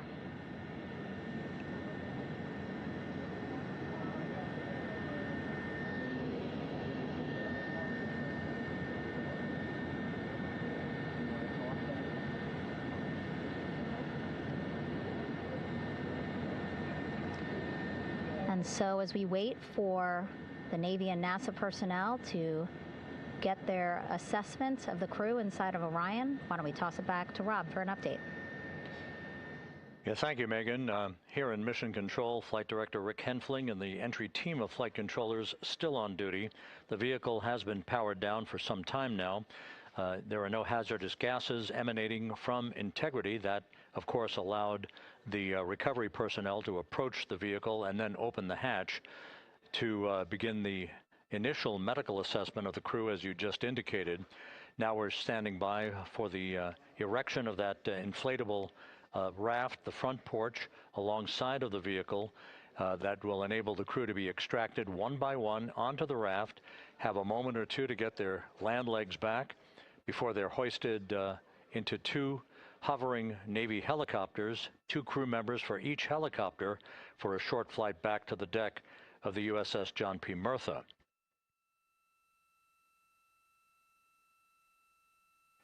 All of Integrity's systems operated flawlessly throughout the course of the approach to the Earth, the entry into the Earth's atmosphere, and all of the key milestones that followed in this high-speed return to Earth for Integrity, a mission that spanned more than 694,000 miles from the vehicle's launch from the Kennedy Space Center atop the Space Launch System back on April 1st.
As we mentioned at the top of the broadcast, the last time that the Apollo program saw a splashdown in the Pacific was Apollo 17 back on December 19th, 1972. So for the first time in some 53 and a half years, we have reenacted that with the arrival of Integrity's astronauts as they flew around the moon in that historic lunar flyby that began with a trans-lunar injection burn that took them out of Earth orbit following 24 hours of a high Earth orbit trajectory. The high Earth orbit trajectory enabled flight controllers here to have a full 24 hours to evaluate the systems on Integrity and the condition of the crew before they would commit to flying to the moon.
With the side hatch of Orion having been opened to set the stage for the erection of the inflatable life raft, known as the front porch, to be erected alongside the spacecraft for the extraction of the crew. Let's play for you an interview that my colleague Megan Cruz conducted on the USS John P. Murtha with Navy diver First Class David McMahon that explains how this process is unfolding. Okay, Davey, so you and some of your team, one last look over of the stabilization collar, correct? Yes, ma'am. Okay, so what is this stabilization collar? This is what's going to stabilize the capsule out there in the ocean. We don't know how good the weather or the waves will be that day, so this will help prevent any unnecessary occurrences from happening, stabilizing the capsule and the astronauts inside. So basically this is a float that will go around Orion. I'm assuming that what they're doing right now, these are the lines that will attach the collar onto Orion? That is correct. And so what are they doing here? So we've got the lower line that will secure the inflation device before we inflate it. That gives us the go-ahead that it's secure in its space, and then we'll inflate it. And then once that is done, we'll undo all the carabiners and get this orange line on top tied in the same fashion. And then this will be secure to the capsule, and the astronauts can safely take their first steps out of the capsule onto the front porch. Okay, and how long will it take them to set up the stabilization collar? We should definitely be able to handle this in under 10 minutes. Okay, wow. And then you just mentioned the front porch. So basically after they set up this stabilization collar, then they set up what's called the front porch here. That's correct. Okay, and what's the front porch? Front porch is basically a bigger waiting room for the astronauts to sit in while we wait for the helicopters to show up and grab them. Okay, so the medical team that was inside with the crew, they're going to help them out and onto the front porch? That is correct. And then what happens here?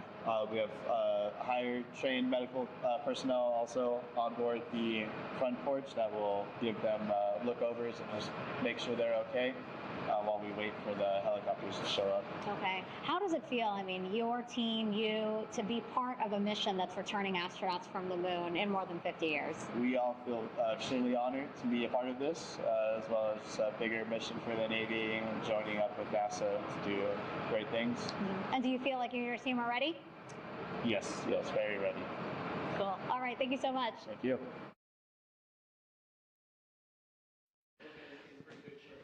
Once again, the recovery operations are continuing out in the Pacific. We shortly should see that life raft, the front porch, erected alongside the side hatch of the vehicle.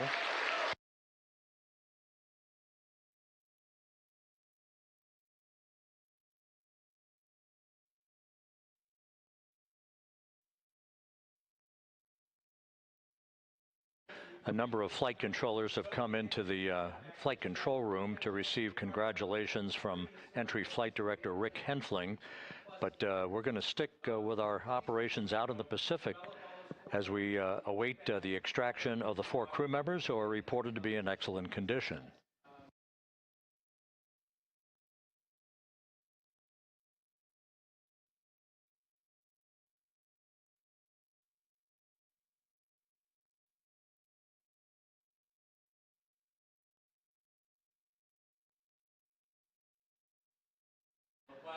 Again, while we stand by for that front porch to be erected alongside of the side hatch of the vehicle, let's go back to the USS John P. Murtha and Megan Cruz. Megan?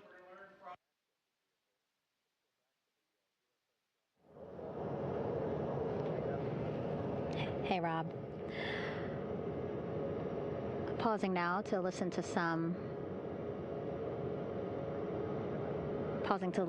internal audio loops. Again, the operations team here on the ship communicating with everyone out on the water. It seems like currents are hindering them a little bit from unfurling and inflating the stabilization collar as well as the front porch. But again, the requirement to get the crew out within 2 hours of splashdown, plenty of time. So no concerns just yet. But as calm as the water looks, yeah, it looks like it's hindering the teams just a tad.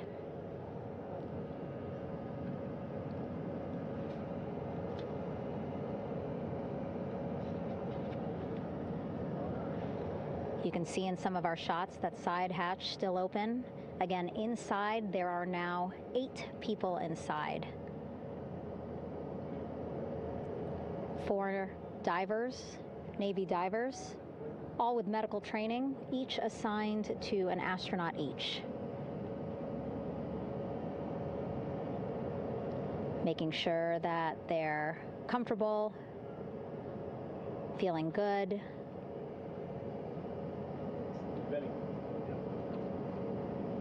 As you've heard us say in the broadcast, you know, they expect a little bit of discomfort. Again, these astronauts just traveled back to Earth at 25,000 miles an hour, a nearly 695,000-mile journey around the moon.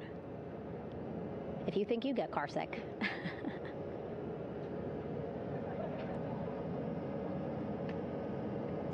Again, 6 boats out there, lots of gear with them, just in case, right? As we said, the crew reported feeling great, but again, all those folks out there in case they weren't, right? NASA is all about making sure we think about every situation that can happen, and so, of course, wanted to be ready in case any of our astronauts needed more medical attention while out there in the water.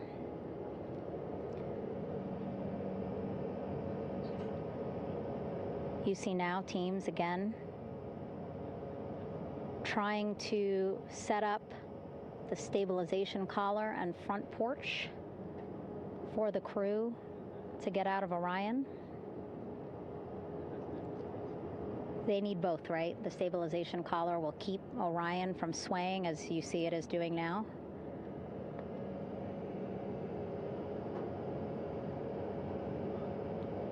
And then they will connect the front porch to the stabilization collar so that the crew can take 2 steps and they will be in the front porch.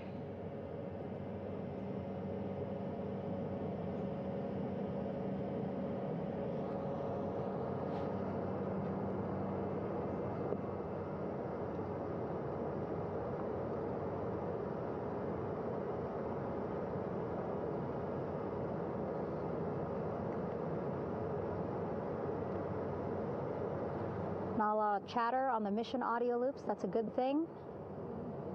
Again, things proceeding pretty nominally, even if they're fighting some currents out there on the Pacific Ocean.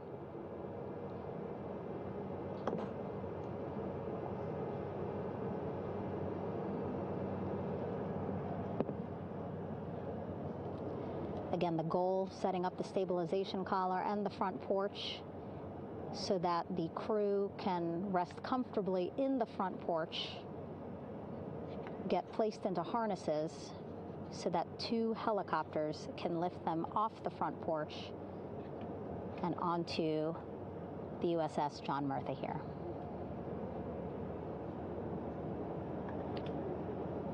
The helicopters are going to take turns picking up an astronaut. So again, Helo 1 and Helo 2.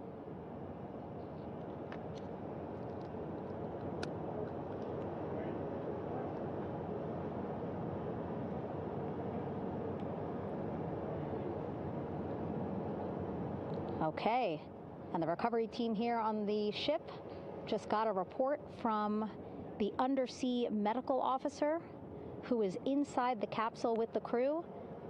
He is reporting all 4 members are green.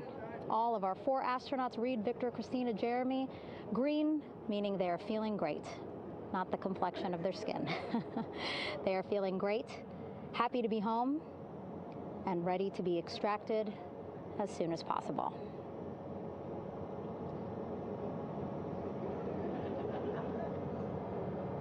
And so, as I was saying, we have 2 helicopters circling the activity you're seeing on the water right now. Each will take turns picking up an astronaut.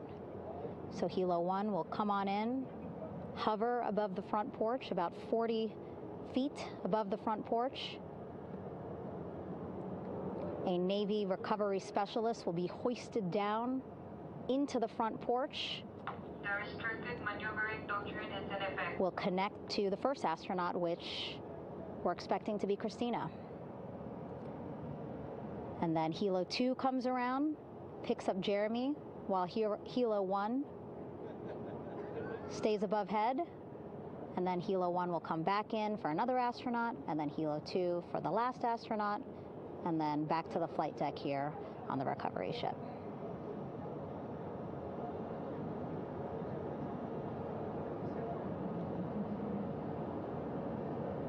I was talking to Assistant Artemis Recovery Director Paul Sierpinski.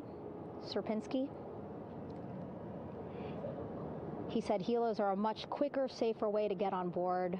They did actually consider boats, but then if you think about it, longer time, the crew would have to move through more of the ship. This way the helos will give a more direct, quicker route to the medical bay for our 4 astronauts.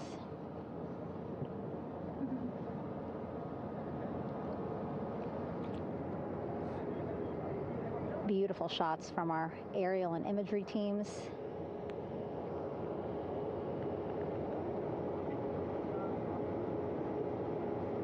Clouds have dissipated for a clear view from the bow of the recovery ship here.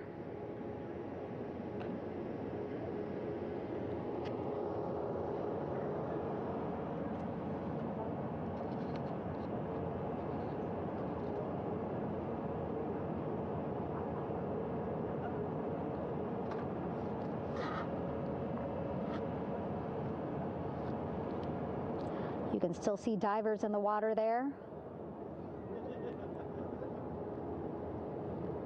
Encircling Orion, that is that stabilization collar we've been telling you about. As you saw in that interview just a few minutes ago, they have to first connect it to Orion, and then once it's secured onto Orion, they can inflate it, and then they'll further secure it with other harnesses and lines.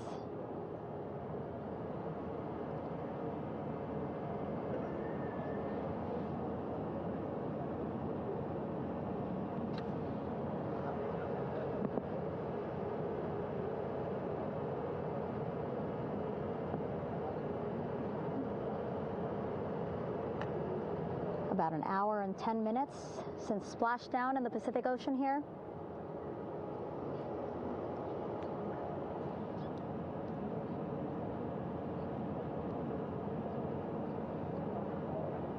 Reed, Victor, Christina, and Jeremy back home after a history-making mission to the moon and back.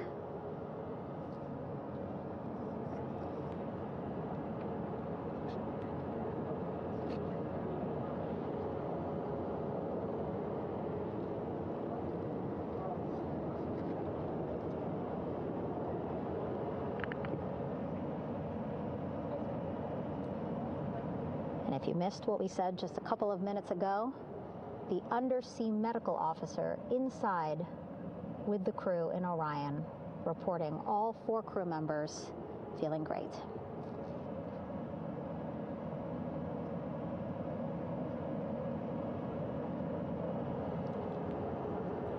Progress being made there on the stabilization collar. It looks like they are beginning to inflate it.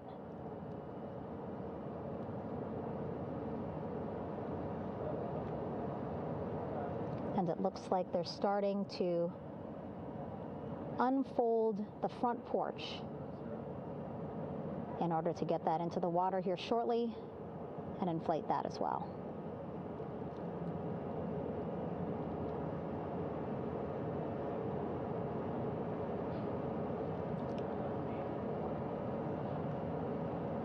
Again, more than 40 people out in the water right now. And those Navy and NASA personnel have been in the water for now about 4 hours.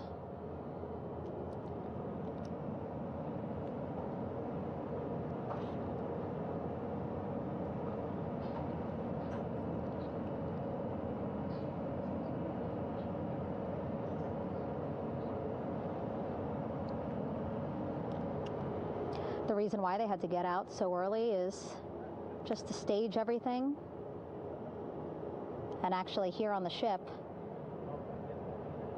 when there are flight operations happening, you can't have anything else, right? Just because the flight deck can be a dangerous place, so they just want to focus on planes coming and going from the ship, so that's why they wanted to get the boats in the water to make sure that they have all the time they needed for the flight ops. And then the same crew here out in the water, they will stay out in the water for a number of hours after we recover the crew and get them back on the ship, because then they have to recover Orion.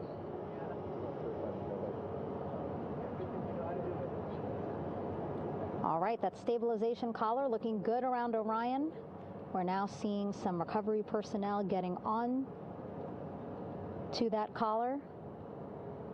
Again, they need to further attach it to Orion to make sure that it can really prop up the spacecraft. It's basically lifting it up off of the water just a tad. Again, so it's not so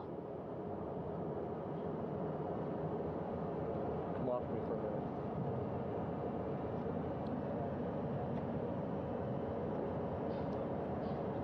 so it doesn't sway so much in the water there.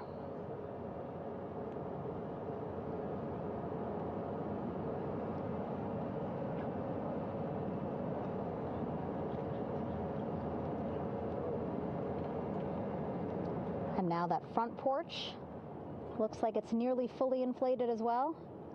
You can see a much larger surface area.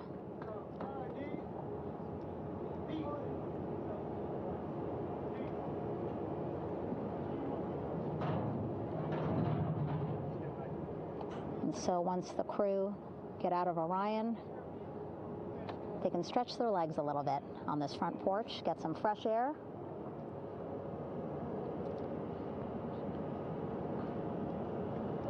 And enjoy this beautiful day here on their home planet.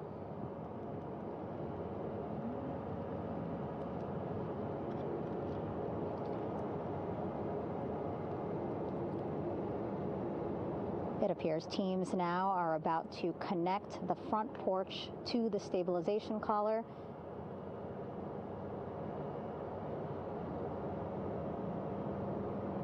And at that point, when both are secure, we should soon see astronauts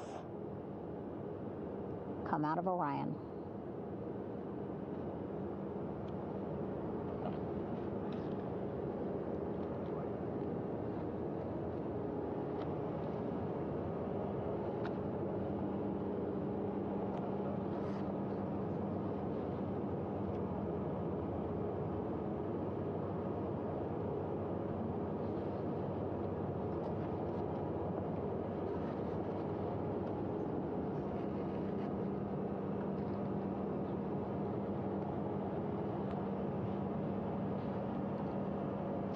All these views you see also being fed to the Landing Force Operations Center here on the ship. Of course, it is very important for our recovery teams leading the mission to have all the views that you're seeing as well.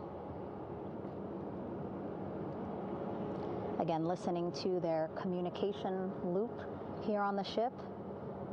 Very quiet, which is a good thing. It means things are going pretty nominally, meaning as expected.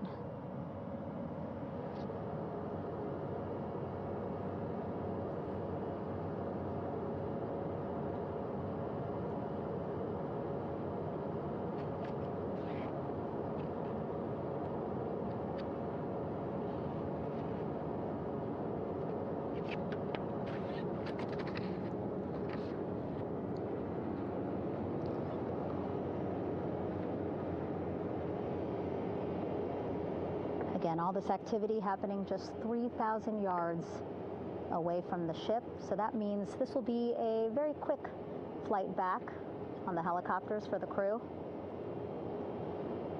2-3 minutes, and then they'll be back here on the ship. I know.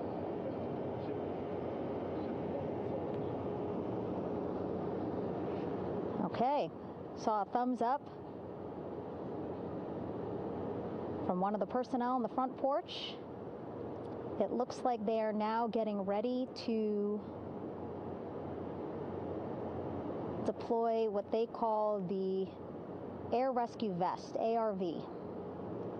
And so this is the harness that each crew member will get into in order to be hoisted into the helicopters. Again, those helicopters hovering just about 40 feet above the front porch when they're ready to pick up each crew member.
This is Mission Control Houston. Behind me, a fairly raucous scene as hundreds of flight controllers have poured into the flight control room here. This is reminiscent of the scene after the final shuttle mission of STS-135, although that was the end of a program. This is only the beginning of a program with the textbook splashdown of Integrity and its 4 astronauts. We're standing by for the crew to be extracted from the spacecraft. Entry Flight Director Rick Henfling invited all of these flight controllers who have contributed to this mission to enter the flight control room to have an opportunity to receive well wishes and to share the mutual glow that exists in the wake of a textbook mission for Integrity. On the front screen here in Mission Control, a sign that says "Welcome Home, Integrity, taking humanity back to the moon, going further, and returning safely to Earth." So all of that jubilation, part of the post-splashdown activities, even as we await the crew being extracted from the vehicle to be hoisted onto Navy helicopters for the trip back to the USS John P. Murtha.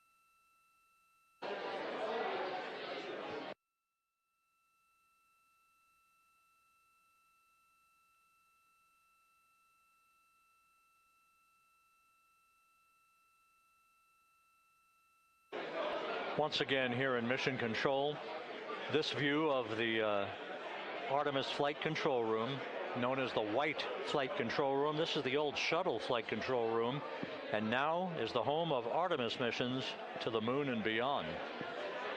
Once again, quite a few flight controllers were invited in by Entry Flight Director Rick Henfling to share in the jubilation following the successful splashdown of Integrity. That splashdown occurring an hour and 22 minutes ago, as we stand by for the completion of the extraction of the crew, and ultimately they're hoisting onto Navy helicopters for a short flight back to the USS John P. Murtha.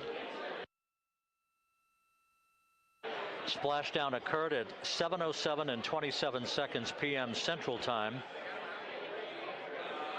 I had an opportunity to talk to the head of flight dynamics, Jeff Birch, a moment or two ago.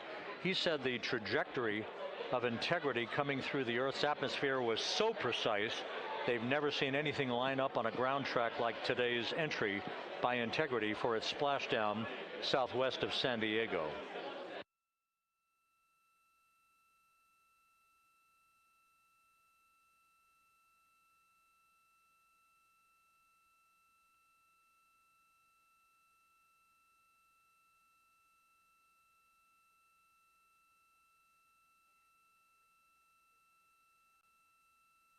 And the initial, you can hear it.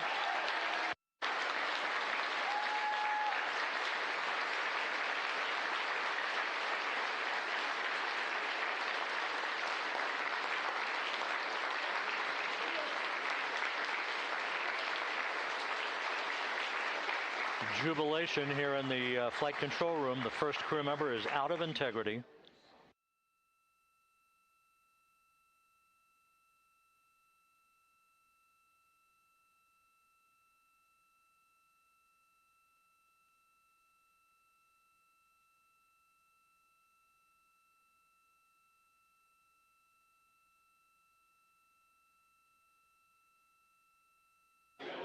We are expecting the other crew members momentarily to be extracted.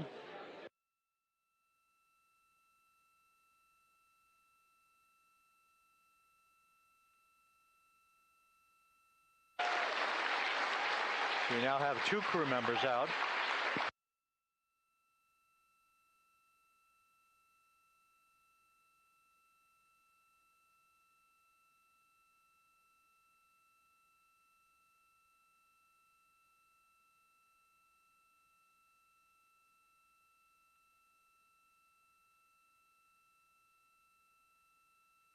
Two crew members out, 2 to go.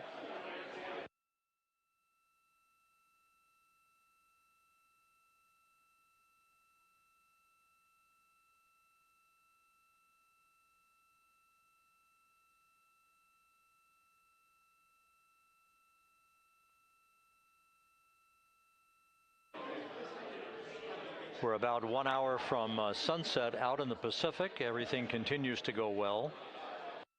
Integrity's systems function perfectly during its entry back to Earth. And Reed Wiseman, the commander who will be last out of the vehicle, reported that all the crew members were feeling very well.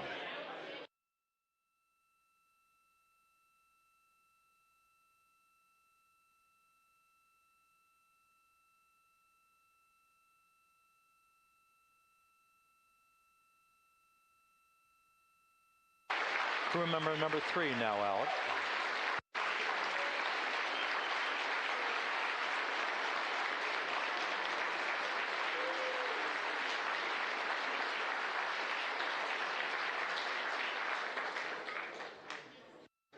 And now standing by for the commander, Reed Wiseman, who will be last out of his ship. Bobbing in the Pacific under almost ideal conditions, Integrity spanned 694,000 miles during its journey from launch to splashdown.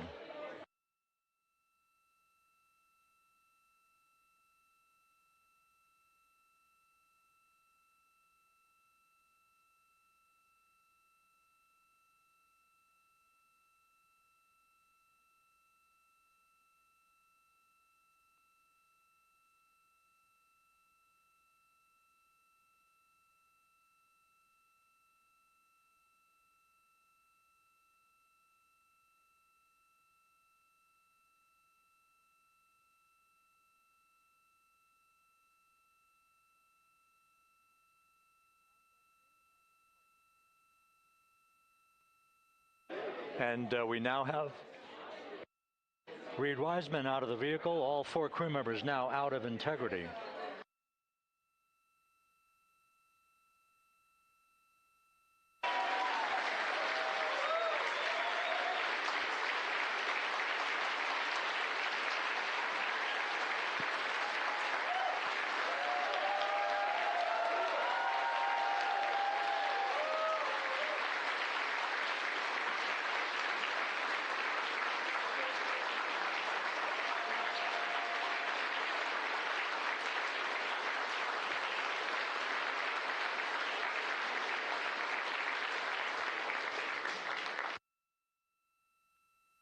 Once again, all 4 crew members now on the front porch, and the procedure to begin hoisting them up to these 2 Navy helicopters hovering overhead will begin shortly.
This is Mission Control Houston.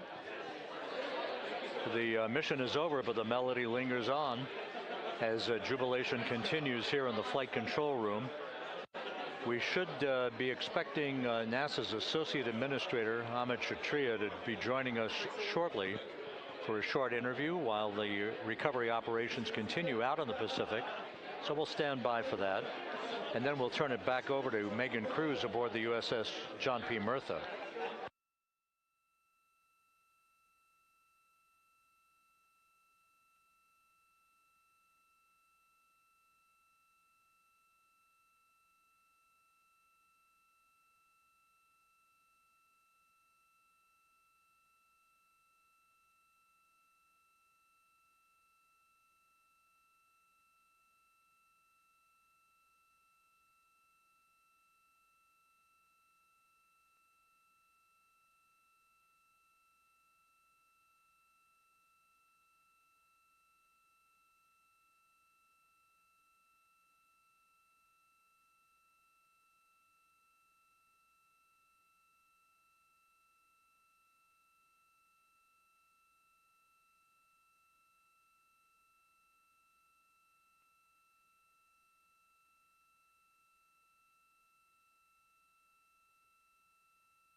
This is Mission Control Houston here in the Artemis flight control room. A number of flight controllers basking in the glory of the successful end of this mission that carried 4 astronauts around the moon on a lunar flyby, and the first test flight of Orion with crew members on board.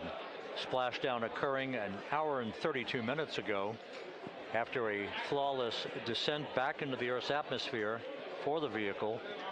Its 4 crew members in good shape, simply enjoying their time right now on the front porch, as it were, the inflatable raft alongside of their Integrity spacecraft. We're expecting Amit Kshatriya, the NASA Associate Administrator, to join us here momentarily for a brief interview before we turn it back over to Megan Cruz aboard the USS John P. Murtha, the recovery ship.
This is Mission Control Houston.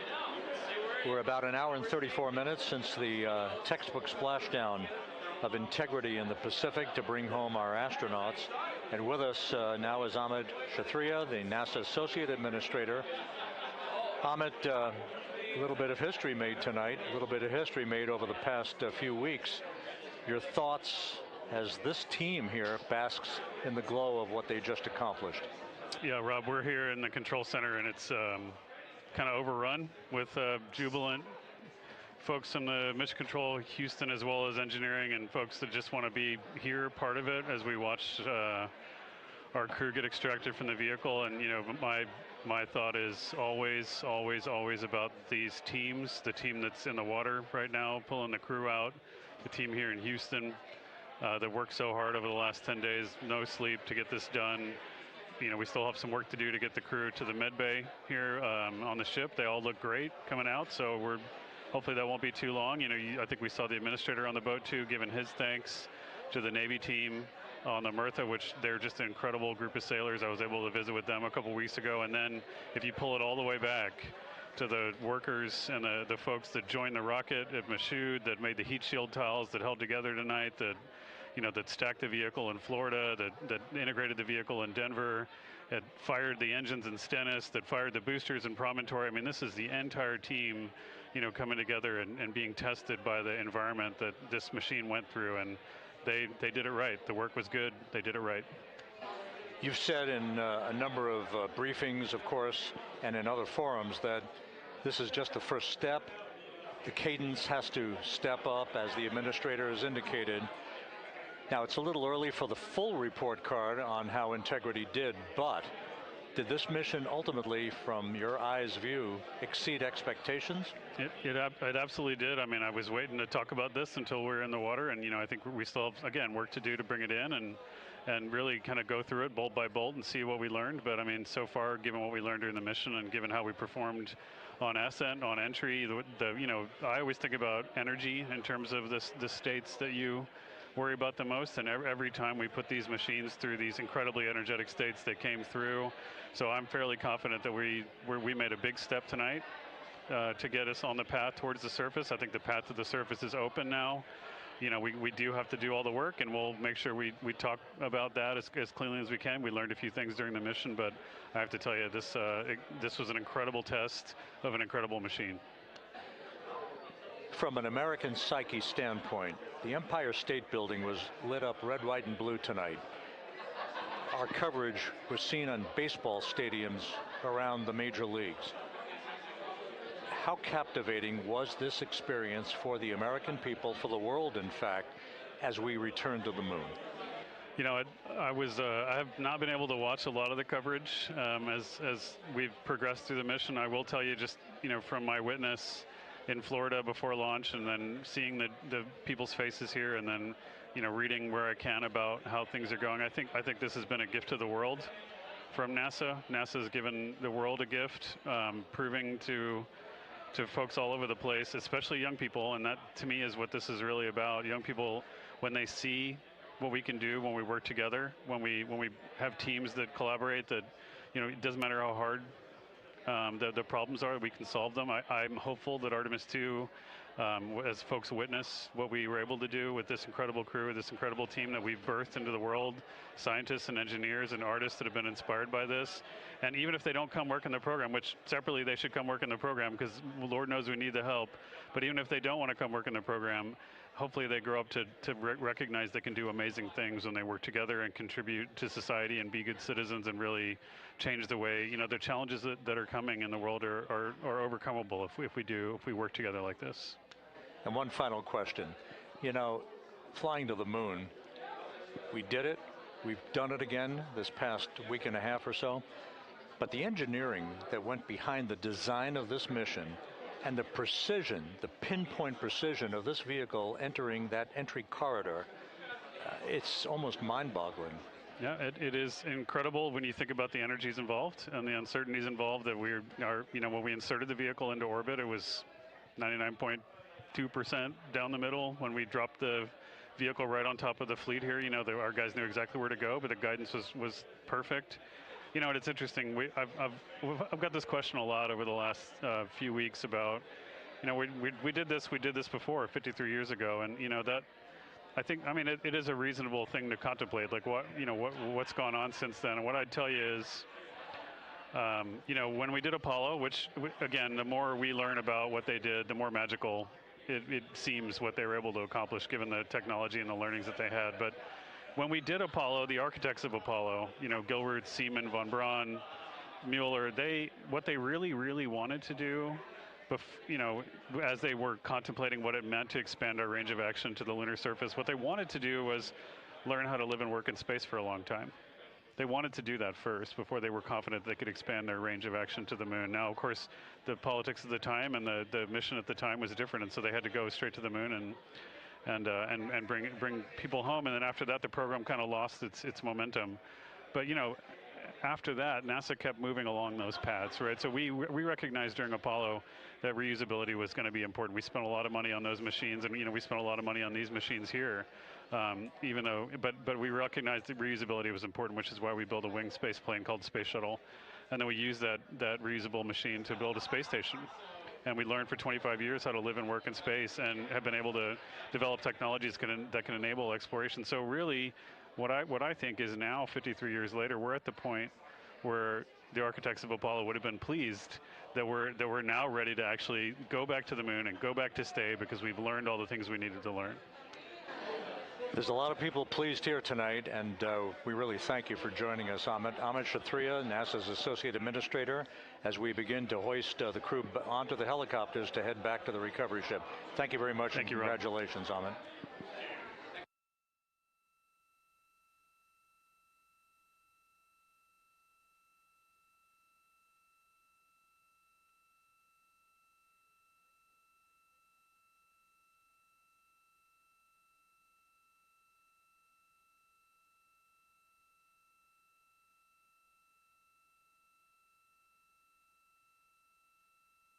This is Mission Control Houston, with the crew members now beginning to be hoisted aboard the Navy helicopters.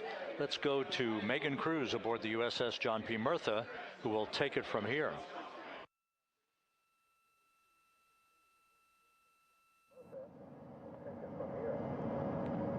Hey, Rob. Yeah, back on the bow of the ship here, we are seeing the helicopters circling Orion. The first one there, having just completed picking up the first astronaut. Helo 2 now, hovering just 40 feet above the front porch, lowering a recovery specialist out of the helicopter. That person will touch down in the front porch just there.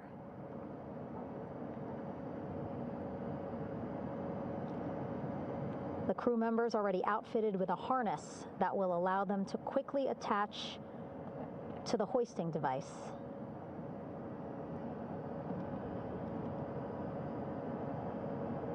Look at the power of those blades throwing water out at the center there, the front porch, with now 3 astronauts and the recovery specialists. Again, crews already outfitted with a harness vest.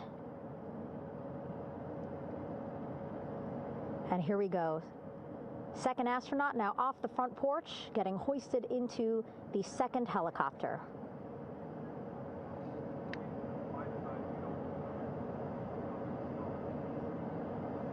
That helicopter will now hover just a distance away to give room for the first helicopter to come back and pick up the third astronaut.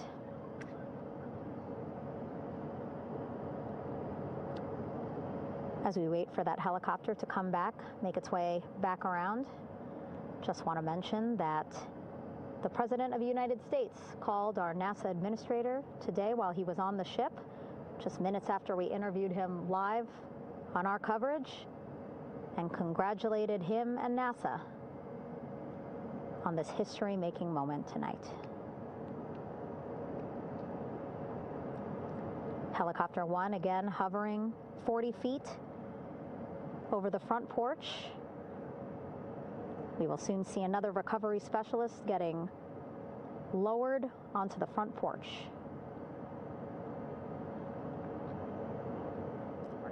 Wow, imagine sitting on that front porch, the wind, the water. But again, the recovery team determined that a helicopter flight back to the ship here would be safer, faster, and more comfortable for our crew who just completed a 10-day mission around the moon. Third astronaut in the air, getting hoisted quickly back into the first helicopter now.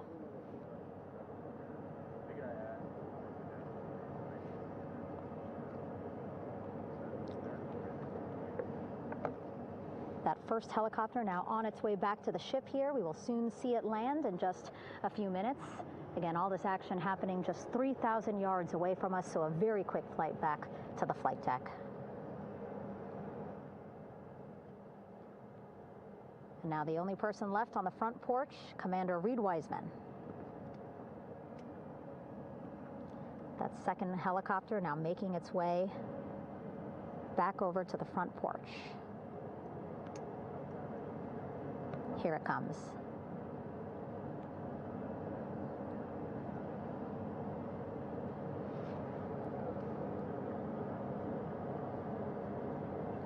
Making its final approach here.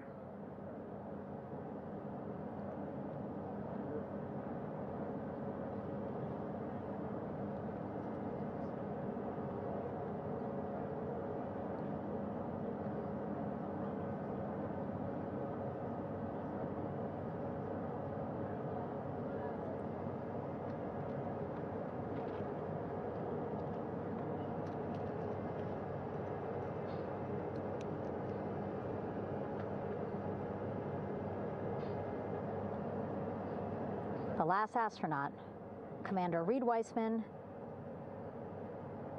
now off the front porch and almost into the second helicopter. Both now on their way back to the ship where we are, the USS John P. Murtha, just west of San Diego in the Pacific Ocean.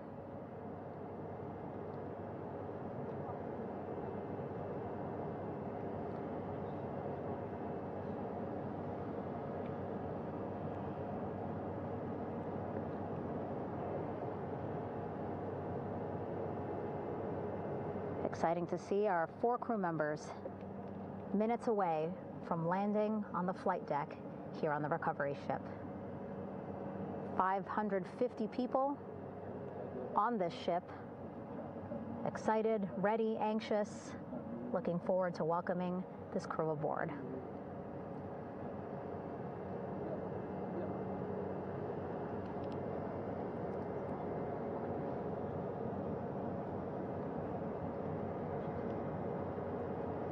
Watching them now with our own eyes. Close to the ship here. Hearing them begin to hover on the flight deck, which is just across from us, here on the bow.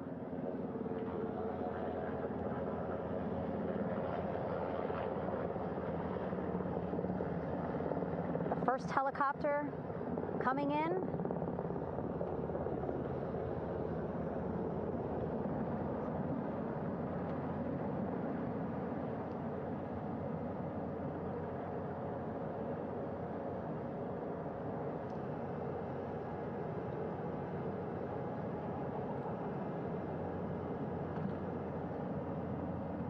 And wheels down.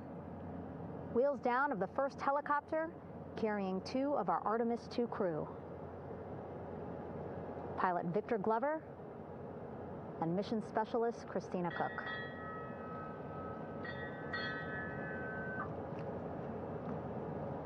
Kilo 1 on deck reported on the recovery loop. Again, the mission audio loops that the recovery team are using here to communicate with one another. And an announcement just made on the ship, integrity incoming. 2 more helicopters on their way to the flight deck, one carrying the crew, the other, one of our imagery helicopters. Again, kudos to our imagery and aerial teams for giving us these beautiful views of history in the making. Set amid a gorgeous, soon-to-be sunset here in the Pacific Ocean.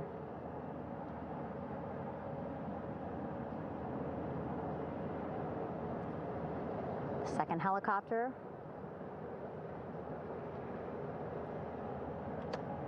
making its approach of the flight deck.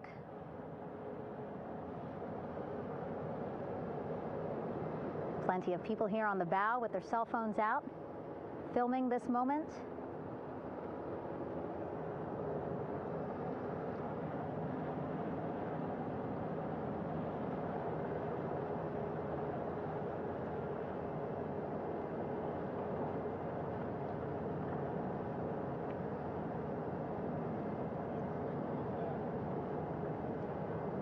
Some impressive flying here by the Navy, as we are seconds away from wheels down. And there you go. We now have all 4 Artemis II crew members on the USS John P. Murtha.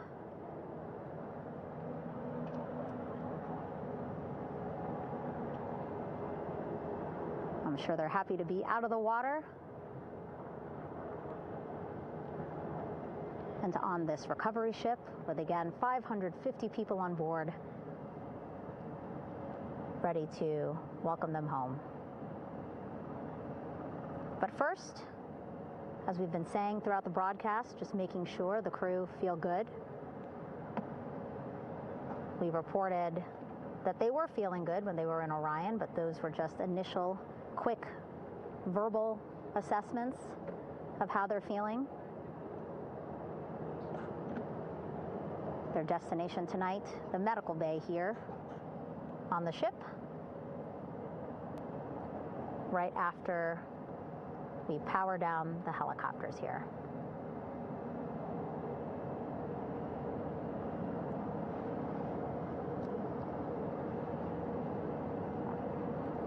The team on the flight deck working quickly but methodically